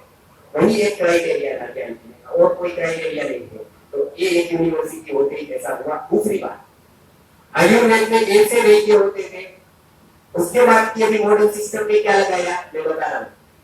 आयुर्वेद का फिजिक्स से न्याय दर्शन, आयुर्वेद जब तक आप न्याय दर्शन नहीं जानते हो तब तक आयुर्वेद नहीं समझ पाओ। क्योंकि मैंने अभी जो बताया परमाणु विश्लेषण की क्रिया, जो गौ का आटा बना वो भारी हो गया, तो भारी है वो सब वैद्यों को पता है, लेकिन क्यों भारी है वो वैद्यों को पता है। मैदा भारी है वो पता है, और जो दलिया खाते हैं हल्का है पचने में वो भी पता है, लेकिन वो क्यों भारी है, क्यों हल्का है वो पता है। उसका जवाब न्याय दर्शन। न्याय दर्शन आयुर्वेद का फिजिक्स है। जब तक न्याय दर्शन नहीं आएगा आयुर्वेद नहीं आएगा। न्याय दर्शन आयुर्वेद का फिजिक्स है। नागार्जुन का रसशास्त्र आयुर्वेद का केमिस्ट्री। सांख्य दर्शन आयुर्वेद का बायोलॉजी। अब ये तीनों को हटाएंगे। आयुर्वेद पढ़ना है तो क्या चाहिए? 12th साइंस चाहिए। 12th साइंस में क्या चाहिए? Physics, chemistry, biology. अभी वो फिजिक्स, आयुर्वेद का फिजिक्स है क्या? 12th साइंस में फिजिक्स चाहिए, वो फिजिक्स से 60 to 70 मार्क्स चाहिए। आयुर्वेद में एडमिशन के लिए केमिस्ट्री चाहिए, वो केमिस्ट्री में 60 to 70% चाहिए। बायोलॉजी चाहिए उसमें, वो केमिस्ट्री आयुर्वेद का है क्या? नहीं। 7 जन्मों तक समझ नहीं आएगी। ये फिजिक्स आयुर्वेद का फिजिक्स है क्या? मॉडर्न फिजिक्स नहीं, उसका उसके साथ कोई लेन देन नहीं। वो बायोलॉजी, इसकी बायोलॉजी है क्या आयुर्वेद की? नहीं, उसका भी कोई संबंध नहीं। तो वो क्यों रखा गया है? आयुर्वेद पढ़ने के लिए क्यों फिजिक्स चाहिए, क्यों बायोलॉजी चाहिए, क्यों केमिस्ट्री चाहिए? आयुर्वेद का टोटली केमिस्ट्री अलग है, टोटली फिजिक्स अलग है, टोटली उसका केमिस्ट्री अलग है, तीनों अलग है। तो ये क्यों चाहिए? अभी ये सीख तो लोग जाते हैं मेडिकल कॉलेज में। मेडिकल कॉलेज में जाने के बाद उसको कब पता चलता है, जब पहले दिन बीएमएस में जाते हैं कि वात पित्त कब कुछ होता है, वात पित्त कब। तो अभी तक उसने क्या किया? 10वीं से लेकर 7वीं से लेकर कई कर दिया था कि उसको वैद्य बनना है, तो ये 5 साल उसने किया क्या? अभी वात पित्त कब क्या होता है वो पता चलेगा, वो पढ़ाते हैं। फिर वो फिजिक्स अभी आता है थोड़ा थोड़ा, आयुर्वेद के सूत्र आते हैं, तो वो फिजिक्स उसको भूलना पड़ता है। फिर वो केमिस्ट्री उसको भूलनी पड़ती है, ये केमिस्ट्री तो अलग है। वो बायोलॉजी उसको तो पहले वो पढ़ाया, उसके 60-70 मार्क्स ले आए, फिर उसको भुलाया गया वहां से। तो इसके कोई कसरत का लाभ है क्या? इसके कोई एक्सरसाइज का लाभ हुआ? मॉडर्न एजुकेशन में कहीं पर भी बुद्धि का विचार नहीं है कि उसमें क्या, इसमें क्या होगा। ये एक बात हुई मॉडर्न की। तो चिकित्सा व्यवस्था पूरी खत्म है। डॉक्टर देखिए क्या है, बहुत सारे 10% डॉक्टर अच्छे हैं, तो हमारे साथ में है हम सब लोग, तो वो चिकित्सा अच्छे, लेकिन 90% डॉक्टरों की स्थिति देख लीजिए, वो समाज को क्या करते हैं, मिसगाइड करते हैं कि गाइड करते हैं, सॉल्यूशन देते हैं कि उसको बचाए रखते हैं उसको। तो आज डॉक्टर अच्छा मिलना बहुत दुर्भाग्य हो गया। कहीं पर भी सिखाया नहीं कि कोई मनुष्य के साथ तेरा संबंध है, नहीं सिखाया। एजुकेशन में पहली बात आती कि सबसे पहले उसको सर्वभूत हितेरता सिखाए, कि सभी में अथभूत दया प्रति। पहला चिकित्सा का काम है कि भूतों के प्रति आपकी दया हो और मनुष्य के साथ संबंध हो उसके साथ। फिर वो कृतज्ञ हो गुरु के प्रति, माता पिता के प्रति, वो वैद्य के गुण होते।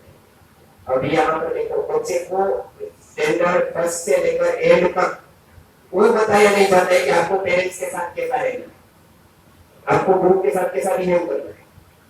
आप डॉक्टर बन जाओगे, पेशेंट आएंगे, उसके साथ कैसा बिहेवियर करोगे, तो कहीं पर भी एक भी कोर्स में नहीं। तो मैं देख कर बताता हूँ, सभी मेडिकल कॉलेज के पड़ोसी समाज गुरु जी ने देखे, एक भी कॉलेज में ऐसा नहीं बताया गया कि इसका साथ कैसा व्यवहार करो, नहीं किया गया। तो कैसे आदमी बोलेगा? तो क्या हुआ, फर्स्ट क्लास डॉक्टर बन गए, लेकिन थर्ड क्लास तक, फोर्थ क्लास हस्बैंड और क्लास लेस ह्यूमन। तो एक मनुष्य की बलि देकर, मनुष्य को मीट कर, स्तन को मीट कर, अस्वस्थ को मीट कर हम एक इंजीनियर, हम एक डॉक्टर बनना चाहते हैं या बनाना चाहते हैं बच्चे को, तो क्या व्याजबी है? तो क्या सही है हमारा निर्णय? वो ह्यूमन बनता है कि नहीं हम देखते हैं, और उसकी शुरुआत गुरुकुल में हुई है। इसके लिए हम बताते हैं गौरव से, ये केवल ना केवल, और जितने भी वेस्टर्न लोग अभी पढ़ते जाते हैं वो सब बताते हैं वो केवल एक इंडियन एजुकेशन सिस्टम है कि उसको पहले से ही कैसा ट्रीट करना। हम बताते हैं कि अभी भी हमारे पास समय है, स्कूल का विकल्प आज सोचना ही पड़ेगा। स्कूलिंग सिस्टम एब्सोल्युटली फ्री,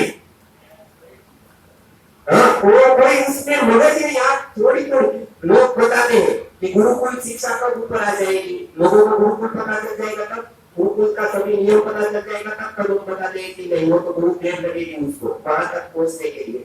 लोग जहाँ पे बच्चों को पढ़ा रहे हैं, जहाँ पर रोज भेज रहे हैं, वो स्कूल में सिस्टम भी लोगों को पता चल गई ना, वही तो पूरी पता चल गई ना, लोगों को और उपाय नहीं रहेगा उठाने से बच्चों।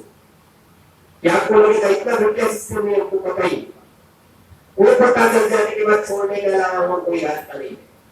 और ये मैं नहीं बता रहा हूँ, ये 1920 में अमेरिका में एक व्यक्ति ने बताया, स्कूलिंग के प्रति उसने पहली बार आवाज उठाई, उसका नाम था वॉल्ड्रॉफ स्टेनर। तो आपको पता है उसके नाम पर आप स्कूल है, सब स्कूल की पूरी चैनल है। उसने पहले बताया कि ये बढ़िया सिस्टम है, इसमें टाइम बर्बाद हो रहा है, क्यों करते हो ऐसा करके उसने 3 बालक को उठाया। इसकी हिम्मत देखो, विदेशी की सिस्टम भी विदेशी, विरोध करने वाला भी विदेशी। आज सिस्टम विदेशी, सपोर्ट करने वाले सब देशी, डोनेशन देने वाले सब देशी। अभी उसने आवाज उठाई, उसने बोला कि इधर बच्चे का संस्कार का कोई विचार ही नहीं है कहीं सिलेबस में, कहीं बच्चों का डेवलपमेंट कैसे होता है सेंसिस का वो कहीं विचार ही नहीं है, बच्चा स्ट्रेस में रहता है कैसे पढ़ेगा। और वो मैं बताऊं, वो वर्ल्ड स्टेनर को देवदूत मानते हो, उसने फार्मिंग के ऊपर बहुत काम किया, अच्छी फार्मिंग कैसे वो उसने बताया। एक व्यक्ति ने फार्मिंग के ऊपर चिकित्सा के ऊपर बिना दवाई के कैसे स्वस्थ रह सकते हो ये बताया, और तीसरा चिकित्सा शिक्षा के व्यवस्था में बताया। तो उसने बताया कि ये जो आपका स्कूल का जो करिकुलम है और स्कूल का जो टाइम टेबल है वो एकदम अपोजिट है स्वास्थ्य के नियम से, और एकदम विपरीत है। आप कुछ न करो, बच्चों को 12 साल स्कूल भिजवा दो, वो बीमार हो जाएगा और बीमार रहेगा जीवन में, कोई तो बीमारी पकड़ लेगा वो कॉलेज में, मिनिमम एक बीमारी आपको भेज देगी उससे। आपने बीकॉम डिग्री की, एमए एमकॉम किया, बीएससी किया, एमएससी किया, एक रोग आपको उसके मिलेगा जीवन भर के, क्योंकि पूरी की पूरी सिस्टम में कहीं स्वास्थ्य का विचार नहीं है। और जब तक अन्न में शरीर ठीक नहीं है तब sound mind in sound body हो, जब तक साउंड बॉडी नहीं रहेगी, अच्छा स्वस्थ शरीर नहीं रहेगा, तब साउंड माइंड नहीं रहेगा, तो पढ़ कैसे चलेगा। तो बच्चों को नाश्ते का टाइम नहीं, नाश्ता कैसे दिया जाएगा, या वहां खाएगा तो ब्रेड खाएगा, क्या क्या खाएगा, कोई हल्का पदार्थ, तेल सब्जी, कुछ एक भी तरह से हाइजीन नहीं कह सकते उसको, हाइजीनिक फूड नहीं कह सकते। तो वहां वो विचार, तो उसने चैलेंज लगाई, उसका आत्मविश्वास देखो, 3 बच्चों से चालू किया, उसने बताया कि घटिया सिस्टम है, सभी लोगों ने उसको धमकी दी, ये स्कूलिंग इतनी अमेरिका में तो बहुत थी, तो वो बोले कि एक ही सिस्टम है और आपको ये कह रहे हो, इतने लोग मूर्ख है, बोले मूर्ख थे, मैं बता रहा हूँ कि मेरी रिजल्ट दूंगा, आप मेरे पास बच्चों को भेजो। तो 2-3 बच्चों से पढ़ाने का चालू किया, धीरे धीरे बच्चे हंसते खेलते बहुत कुछ सीख रहे थे, और बहुत कुछ ऐसा कुछ अपनी रीत से करने लगा हो। श्रीमंतों के लिए 25 बच्चे 50 बच्चे हो गए तो सब लोग धनिक लोग थे, वो उनके पास गए और बताए मेरे बच्चे को भी ऐसा बनाना है, वो भी जिद्दी है, वो भी पागल जैसा व्यवहार कर रहा है, वो भी हाथ से चीज फेंकता है, वो भी गुस्सा हो रहा है, तो मुझे अभी बदलना है। तो क्या बोले, अभी का ही नहीं, अभी नहीं बदलेगा तो कुछ नहीं, आपका एक दिन खून कर देगा। वो सब डर गए कि ये तो बात सही है, क्योंकि ये तो बाद में जाकर कोई सुधरता नहीं, एकदम सिविलाइज हो गया, जब टाइम बाई टाइम में लगा, ये सब मेकअप करने लगा, बाद में उसका अहंकार बहुत बढ़ जाता है, तो सुधरने का चांस नहीं है, बच्चों को ही सुधरने का चांस है। तो बहुत धनिकों ने वहां एडमिशन लेने के लिए अप्लाई किया, तो सबसे पहले बताया टीवी निकालो घर से। तब टीवी भारत में आया नहीं था, तब की बात है, तब टीवी जब भारत में नहीं आया था तब निकालने की बात उसने, ये सबका दूषण का एक ही है, वो टीवी है। साइकोलॉजिकली टीवी इतना दूषण है, सबसे बड़ा व्यसन टीवी का व्यसन है। वो दारू पिएगा तो चलेगा, लेकिन टीवी नहीं, क्योंकि दारू एक को खराब करता है। देखो बहुत हमारे संतों ने बताया है दारू नहीं पीएगा, लेकिन सबसे घातक दारू से भी, उन्होंने दारू का ही बताया और टीवी का भी बताया। टीवी तो उससे क्या लगा कि दारू एक को नुकसान करता है, टीवी पूरा घर को खत्म करता है। जो देखते हैं, आज देखो एक बच्चे को कोई, हम भी इधर देखते हैं ना कोई ऐसा दृश्य, जब विदेश में जाते हैं तो लड़की कपड़े भी ना रहती है या लड़का ऐसे, तो हमारे मन में भी विचार आने चालू हो जाते हैं, ऐसे युवा होता है। अब बच्चा है छोटा सा है, वो टीवी देख रहा है, टीवी में कितने फिल्म देखता है वो, किस्म के 18,000 सीन महीने में, 18,000 सीन महीने में, किस्म के फाइटिंग के, अननेसेसरी फाइटिंग के 18,000, 10,000 से ऊपर सीन देखता है रेप के, प्रणय के, जिस टाइम उसको हार्मोन्स नहीं है शरीर में, वो टाइम वो देखता है ऐसी सब बात, उसके ऊपर कुछ नहीं होता होगा, वो क्या एक मशीन है क्या, उसका ब्रेन है, उसका माइंड है, और उसका मनोमय को सभी डेवलप हो रहा है, और उसको यदि दिखाया जाए तो नथिंग वो कुछ नहीं कर पाएगा। तो उस टाइम उसने बताया, और रिकॉर्ड है उसका कि श्रीमंतों ने टीवी निकाल, अमेरिकन श्रीमंतों ने बहुत लोगों ने टीवी निकाल कर उधर एडमिशन किया, क्योंकि वो पहली शर्त थी कि घर में टीवी है तो हम उसको नहीं। आज गुरुकुलम में हम ये नियम रखते हैं तो नहीं करते हैं, उस टाइम क्या जागरूकता आई होगी लोगों, आज हमको ये बहुत परेशानी होती है। हम जब ये नियम रखते हैं ना, और लोग बताते हैं कि आपको क्या लेना देना, हमारे घर में कुछ भी नहीं, बच्चे को फीस देंगे, जो भी कहेंगे वो डोनेशन देंगे गुरुकुल को, लेकिन बच्चे को पढ़ाना उसमें हमारे फैसिलिटी निकालने की क्या जरूरत है? तो उसको एबीसीडी भी पता नहीं है एजुकेशन, इतना ही हम बता दें कि आप पहले पढ़ लो क्या क्या था, क्या क्या होना चाहिए। और रोल्ड स्टेनर में उस स्कूलिंग सिस्टम के सामने 800 स्कूल की एक बड़ी रेंज है। आज भी आप टाइप करोगे तो भारत में भी उसकी बहुत सिस्टम चल रही है रोल्ड स्टेनर। तो एक विदेशी व्यक्ति हाँ यहाँ पर भी होगा, और यद्यपि विदेशी, यद्यपि गुरुकुल पूर्ण नहीं है, लेकिन स्कूल से बहुत अच्छा है। हाँ, गुरुकुल और स्कूल के बीच का ये रास्ता है। हाँ वो है, वो बता देंगे। हाँ तो ये वो थे, वो आप टाइप करेंगे तो आगे। तो ये उसमें केवल गुरुकुल के मैं बता देता हूँ आगे उनकी वजह। गुरु कोश के ऊपर विचार किया गया, गुरुकुल में 5 कोशों के ऊपर विचार किया गया। उसमें भी अभी अपडेट बहुत बाकी है उसका, आयुर्वेद वहां पर डालना बाकी है उसको, क्योंकि जीवन भर में वो नहीं कर पाए और बाद में ऐसा कोई आया नहीं। गुरुकुल सिस्टम होती तो क्या होता, एक गया तो दूसरा आ जाता है, दूसरा गया तो तीसरा आ जाता है, वो चेन चालू है। उन्हें किस तरह से चेन चालू नहीं रही, एक समझ के बाद समझ आया नहीं, इसके लिए उनमें जो मर्यादा थी वो रही। भारत के कई कितना था शिक्षण में, तो ये आज भी ऐसी जो गुरुकुल शिक्षा व्यवस्था है वो भारत में आज टिक गई। वो सबसे बड़ी खुशी की बात कि उसके बीच बच गए। 26 पॉइंट ऐसे हैं जो नेपोलियन सिस्टम में आप जस्टिफाई नहीं कर सकते।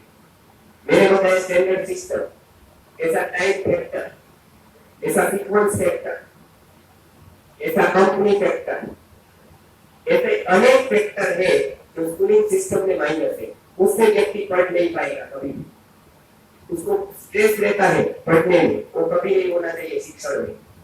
और वो 26 माइनस गुरुकुल में एक भी नहीं, 26 में से एक भी माइनस गुरुकुल सिस्टम में नहीं। गुरुकुल सिस्टम में 15,000 साल तक विचार विमर्श किया गया, हमेशा हमेशा विचार विमर्श करके वो बनाई गई कि क्या उसको मन को लगेगा, वो कब डेवलप होगा, आयुर्वेद कैसे उसमें डालेंगे।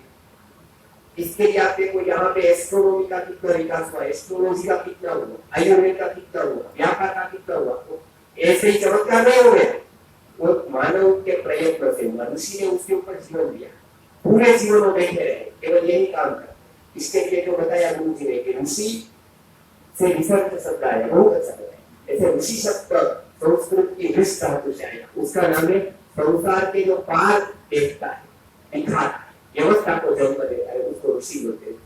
ऋषि संसार पारम दर्शयति ऋषि, ऐसा ऋषि शब्द की उत्पत्ति है। तो ये एक स्ट्रॉन्ग व्यवस्था है। इनके से बहुत पॉइंट से जो करने भूल करते हैं, आज मैं अंतिम पॉइंट बात करके पूरा करता हूँ। आज ये एजुकेशन सिस्टम ने परिणाम दिया है, आप एक बार देखकर आप अहमदाबाद से लेकर बंबई तक पूरा रोड में से 60% रोड वृद्धाश्रमों से भरा है। वृद्धाश्रमों की उतनी आवश्यकता पड़ने लगी है क्योंकि शिक्षा व्यवस्था फेल है। माता पिता के साथ कोई लड़का तैयार नहीं है रहने के लिए, बराबर। आज हम उधर वृद्धाश्रम में जाते हैं तो वो लोग रोते हैं, रोकर बताते हैं कि पैसे के अलावा हमने कुछ कमाया नहीं, हम इतने गरीब हैं, पैसे के अलावा कुछ सब कुछ कमा किया, एक पैसा रहा जीवन में, बच्चे गवाए, सब गवाए, क्योंकि शिक्षा की व्यवस्था पर हमने टाइम ध्यान नहीं दिया। तो आज वृद्धाश्रम बढ़ गए, सभी क्या आज अच्छा वृद्धाश्रम बढ़ रहे, पति पत्नी एक होकर माता पिता को अलग कर देते, अब दोनों तो साथ में रहेंगे। 35% रेशियो है डाइवोर्स का, 35% रेशियो है डाइवोर्स का। वो लोग बताते हैं जनरेशन गैप है, कारण पूछो क्या है, जनरेशन गैप है। तो जनरेशन गैप तो रात के टाइम पर भी था, उस टाइम में 70 इयर्स का दादा था, ग्रैंडफादर, फादर 40 इयर्स का था और बच्चा 10 इयर्स का था, और तीनों के तीनों एक उम्र के कभी नहीं होंगे। तीनों होंगे कभी, ग्रैंडफादर भी वही एज का होगा और फादर भी वही एज का हो और उसका बेटा भी वही एज का हो, ऐसा तो कभी नहीं होगा। तो generation gap it is not reason. Reason क्या है? अंडरस्टैंडिंग है। अंडरस्टैंडिंग किससे आएगी? शिक्षण से। वो तो कभी भी आए, एजुकेशन को नहीं आए। ये एजुकेशन का ये सबसे बड़ा भाई जैसे इसके लिए परिणाम देख और इसके लिए ये क्या देंगे हमारे गुरु जी बताते थे लघु गुरुकुलम या गुरुकुलम कोई एक रखता है ट्रस्टी गुरुकुलम की या लघु गुरुकुलम की शुरुआत करता है गुरुकुल करने की तो भविष्य की 10 से बंद होगी 10 वृद्धाश्रम करने नहीं पड़ेंगे उनको और 50 फैमिली कोर्ट बंद हो जाए आज फैमिली कोर्ट उतनी बड़ी हुई है वृद्धाश्रम उतने बड़े हो क्यों एजुकेशन में कहीं इतना कहीं तकलीफ है उसको नहीं दिया गया है तो उसको चाहिए इसके लिए वो हमेशा झगड़ा हमेशा तेरी ये भारत देश में ये बैठा है इसके लिए सबसे शुरुआत करनी है तो बच्चे को एजुकेट करने से करो और सपोर्ट करो हम डिग्री के लिए 10वीं के लिए कितनी बार भेजते बालकों को आप गिनो वहां पर कितनी बार जाता है कितनी बार आता है वो पढ़ता नहीं है कोई भी व्यक्ति 5 घंटे पढ़ नहीं सकता है कोई भी एजुकेशन का सबसे बड़ा फेलियर वही है साइकोलॉजी बताती आप सब लोग आए आप आए हैं ना किसी के भेजा तो नहीं आपको बहुत बना करके आप जाओ ऐसा करते रमेश आगे जी ने इनविटेशन दे दिया उन्होंने मेहनत किया वो भी कॉल करके आप आ गए प्रेम से आए ना आप आए मैं भी आया हूँ मेरा कोई पर्पस नहीं है मुझे कोई दबाव नहीं है मुझे किसी ने बताया नहीं कि आप जाओ नहीं तो आपको ये कर दूंगा मैं अपनी रिक्त से प्रसन्नता से आया मैं भी आया आपको बताने को आप भी आए मुझे सुनने को बराबर हम सब लोग ऐसे ही रहे तो भी आप भी आए हैं और मैं भी आए मैं भी 5 घंटे लेक्चर करूंगा ना अभी आप थक जाओ आप 1-2 घंटों में घड़ी देख लेंगे क्योंकि आप सीखने को आए हो और मैं सिखाने को आया हूं तो भी एक लिमिटेशन है माइंड का लिमिटेशन है और 1-2 घंटे से ज्यादा सिखा नहीं कर पाएगा उनको ब्रेक चाहिए तो ये यहाँ की बात है स्कूल में तो बच्चे आते नहीं है बच्चे को भेज दिया जाता है धक्का लगा कर इसके लिए जिस दिन छुट्टी होगी उस दिन ज्यादा बच्चे खुश हो जाएंगे बच्चे तो एक भी आते नहीं है अच्छा टीचर आते हैं टीचर भी आते नहीं है टीचर को आना पड़ता है कल बता दो कि टीचर को आप इधर भी काम कर सकते हो घर पे रहो तो भी कोई तकलीफ नहीं है तो कल एक भी स्कूल में जाएगा नहीं कोई टीचर क्योंकि पढ़ाना किसको नहीं है इधर तो है तो टीचर भी आया हुआ नहीं टीचर भी लाया गया है या तो आना पड़ा है बच्चा भी भेजा गया है अब ये दोनों को हम बताते हैं वही लोग बताते हैं साइकोलॉजी वाले वो क्या बताते हैं 45 मिनट्स का एक लेक्चर होना चाहिए भारत के सभी संतों ने ये स्वीकार किया ये बात सही हमारी बात ही थी उन्होंने विदेश से जाकर कहीं विदेशी लोगों ने कहा 45 मिनट्स का लेक्चर होना चाहिए क्योंकि उसके बाद आदमी सुन नहीं सकता है कैपेसिटी पूरी होती है तो सभी संस्थाओं ने यहाँ पे सभी धार्मिक संस्थाओं ने क्या किया 45 मिनट के लेक्चर कर दिए तो क्योंकि उसके बाद कैपेसिटी पूरी हो जाती है माइंड की अब ये 45 मिनट का अब उन्होंने क्या किया देखो स्कूल में कोई व्यक्ति कहे कि एक रोटी वो पचा नहीं पाएगा तो आधी उसको 10 दे चलेगा क्या उसको एक रोटी पचाने की क्षमता नहीं है तो एक नहीं पचा सकते ना पूरी आधी तो 10 दे सकते हैं उसको तो आधी 10 देने को चलेगा नहीं चलेगा ना आप रोटी चेन बात नहीं चलेगा ना एक साथ देंगे तो चलेगा उसको एक रोटी पचाने का ताकत नहीं है तो वो बोलते हैं पौने घंटे के ऊपर पढ़ा नहीं सकते लेक्चर पौने घंटे का होना चाहिए लेकिन उन्होंने 8 लेक्चर रखी पौने घंटे के 8 लेक्चर बोले कि 1 घंटा नहीं होना चाहिए क्योंकि कैपेसिटी पूरी हो जाती है और फिर ये नहीं होती यदि पौने घंटे के 8 लेक्चर आ जाए तो कैपेसिटी पूरी नहीं होती है क्या तो कभी भी पौने आदमी की कैपेसिटी एक लेक्चर यदि थियरी का सुना तो दूसरा लेक्चर हमेशा अलग आना चाहिए दूसरा 8 का आना चाहिए तो स्कूल में आज मैथमेटिक्स हो गया कि साइंस का लेक्चर है साइंस हो गया तो ये एक नहीं कंट्रोल ही नहीं है वो स्कूल में क्या लेक्चर रख रहे हैं नहीं प्रिंसिपल को पता है नहीं डायरेक्टर को पता है नहीं फाउंडर को पता है नहीं एजुकेशन मिनिस्टर को पता है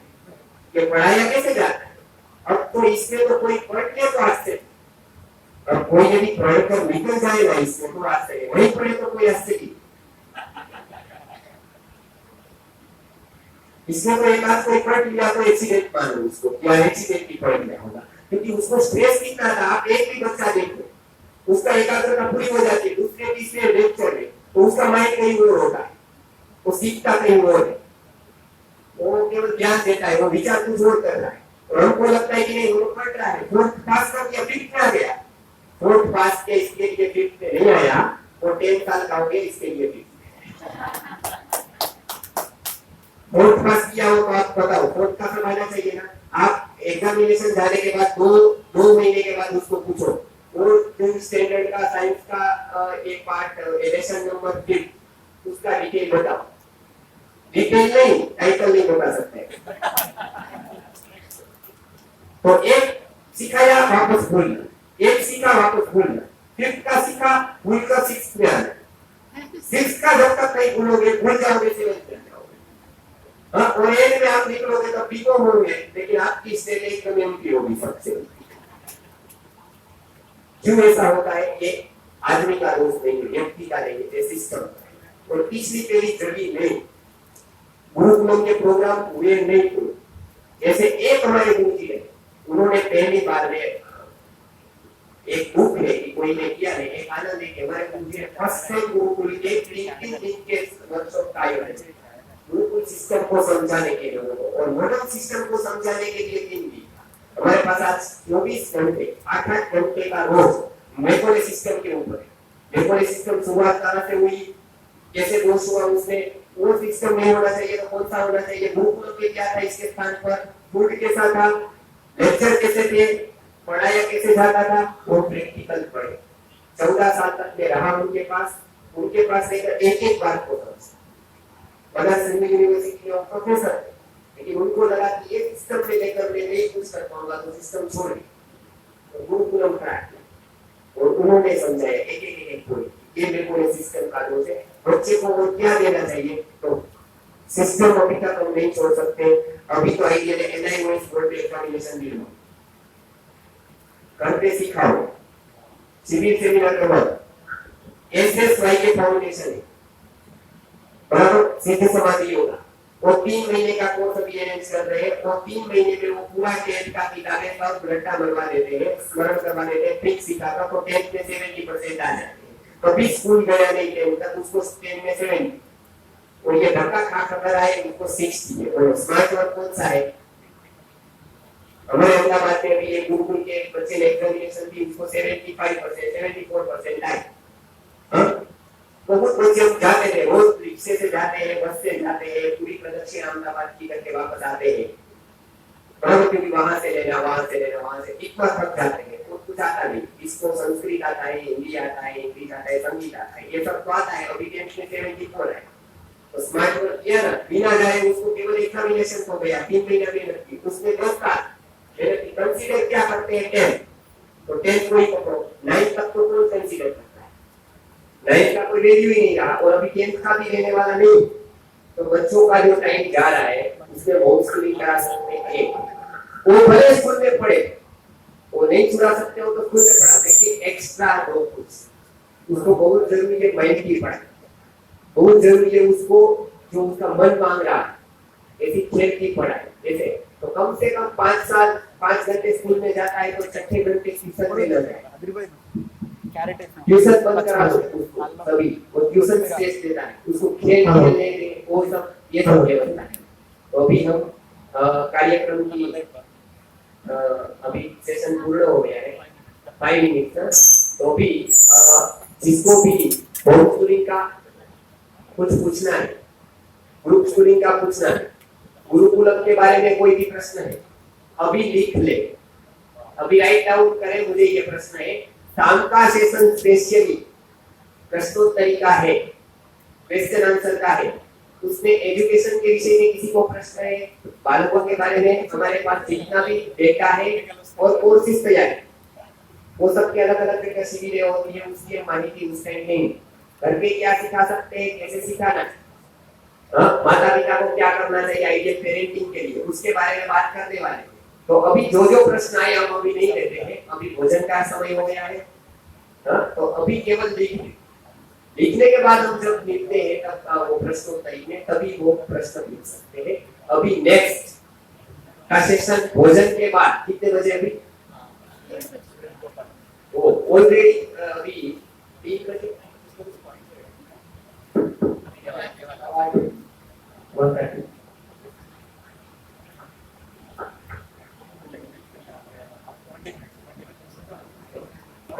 ఒకసారి సో ఇక్కడ వరకు ఎవరికైనా అర్థం కాలేదండి తెలుగు ఇక్కడ వరకు అర్థం కాలేదు